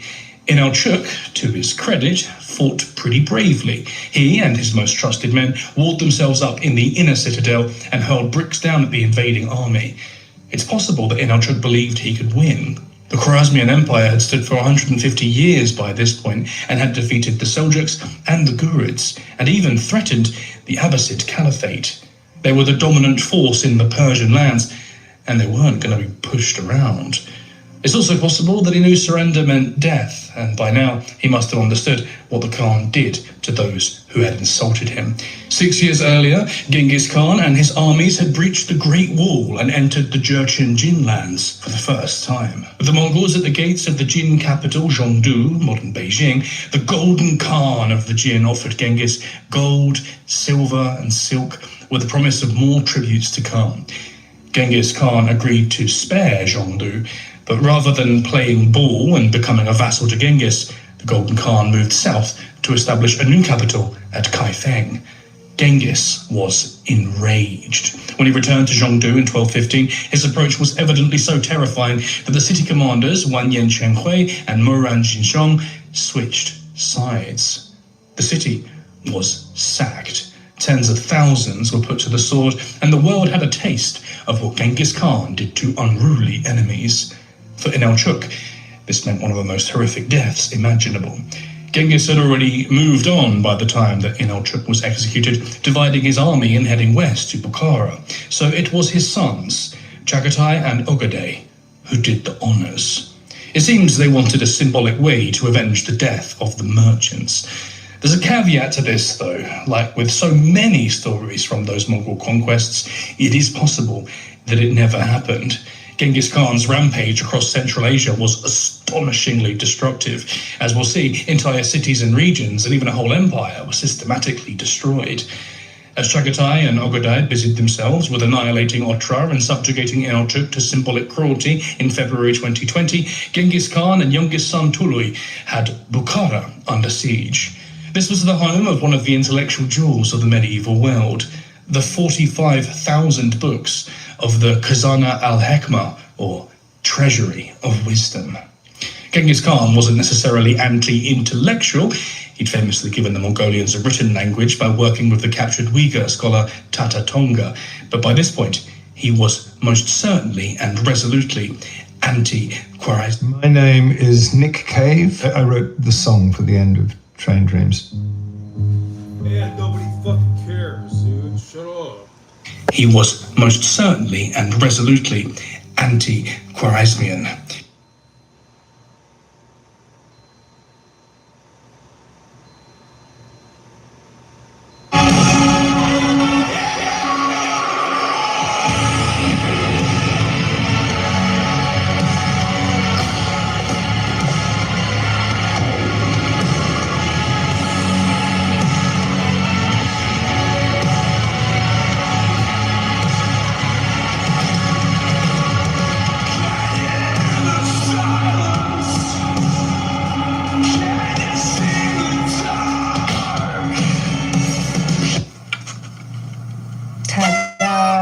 This came in from Enya yesterday.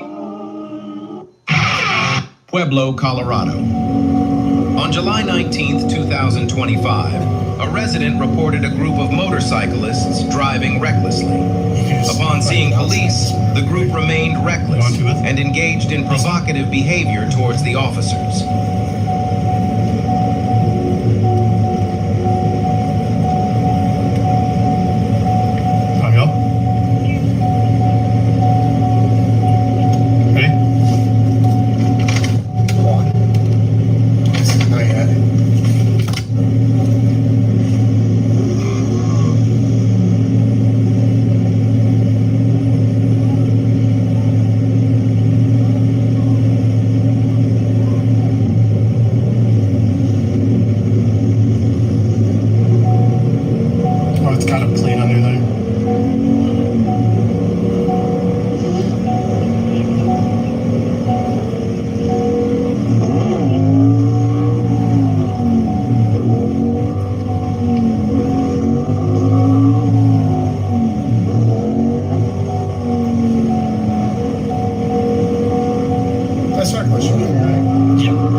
You guys want to see something pretty spectacular?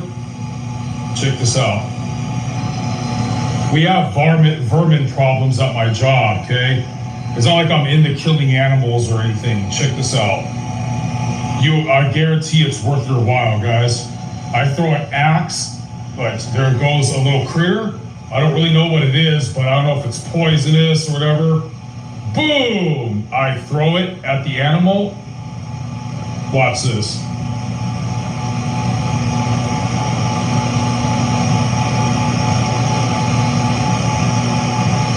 Like a video game. Now it's gonna fall over. Boom, there it goes. You guys wanna see something pretty spectacular? Do you think the fight was too easy? Hey, give me a few good shots, but I was never hurt. I mean, I'm just glad to be the champ. You look like you broke a sweat. He wasn't feeling that good, but Tommy Gunn would have done the same thing if Union was 100%. Well, if you did have a heartbeat. Everybody knows that Andy's just a paper champion. What do you mean by paper champion? He never won it from Balboa. Union paid him for real. Now you're gonna get out from underneath Rocky Balboa's shadow. I won the title. What more do I have to do? I'll tell you what you have to do. Fight some real opponents, right? Balboa's tonight. Even deserve a shot at the title. Union Cage was the recognized champ. Next one. We know the rating system can be manipulated. The bottom line is Tommy Gunn beat a second-rate fighter with so much class in his jaw he ought to be a chandelier. There's only one Balboa. Balboa was a true people's champion. But in time, Tommy Gunn may be able to finish you. Next one. Man, I'll fight anybody, anywhere. What are you gonna find a real fight? Oh, thank you for coming tonight, man. We look forward to seeing you. What the hell do you think Balboa's better? You believe he's better? You try. What are you gonna fight the next fight?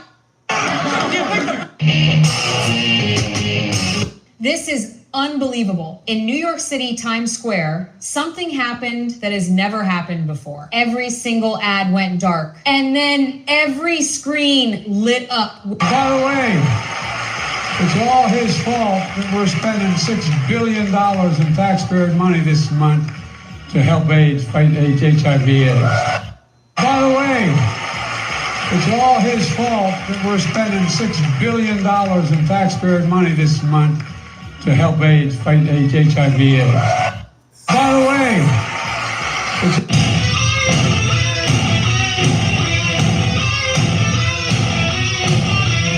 Satan is a murderer from the beginning. He desires to destroy us. The evil one, our own stupidity, our own foolishness, sometimes the company we keep insinuates these lies in our hearts, takes our hearts away from God, away from the Sacred Heart of Jesus, and therefore we find ourselves lost. Satan is a murderer from the beginning. You guys, I work security at this place. That's the janitor van. So we have a pest problem, right? I throw an axe and hit a pest in the head, and it falls over and croaks in 30 seconds. It doesn't look real. It looks like some movie stuff. Let me show you guys. It's pretty phenomenal. I am not into killing or unaliving animals and stuff, okay? But I am into destroying anything that I think is going to wreck the property, pee in my get in the engine, tear something up. So without further ado, it's coming. There's a little critter. I don't know it's a skunk. All I know is I throw an axe at it, boom, I hit it. So check this out. It takes like 20 or 30 minutes for it to fall over. It's dead, I'm pretty sure. It's a huge axe. It's a 30-inch, it's like the hugest double-headed axe you can buy. It's like a video game called Samurai Showdown, dude. You hit the guy and it takes a while to fall over. Anyways, just bringing awareness to you need the Second Amendment. You guys, I work security at this place.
Good night. Happy New Year's, KTAM Radio.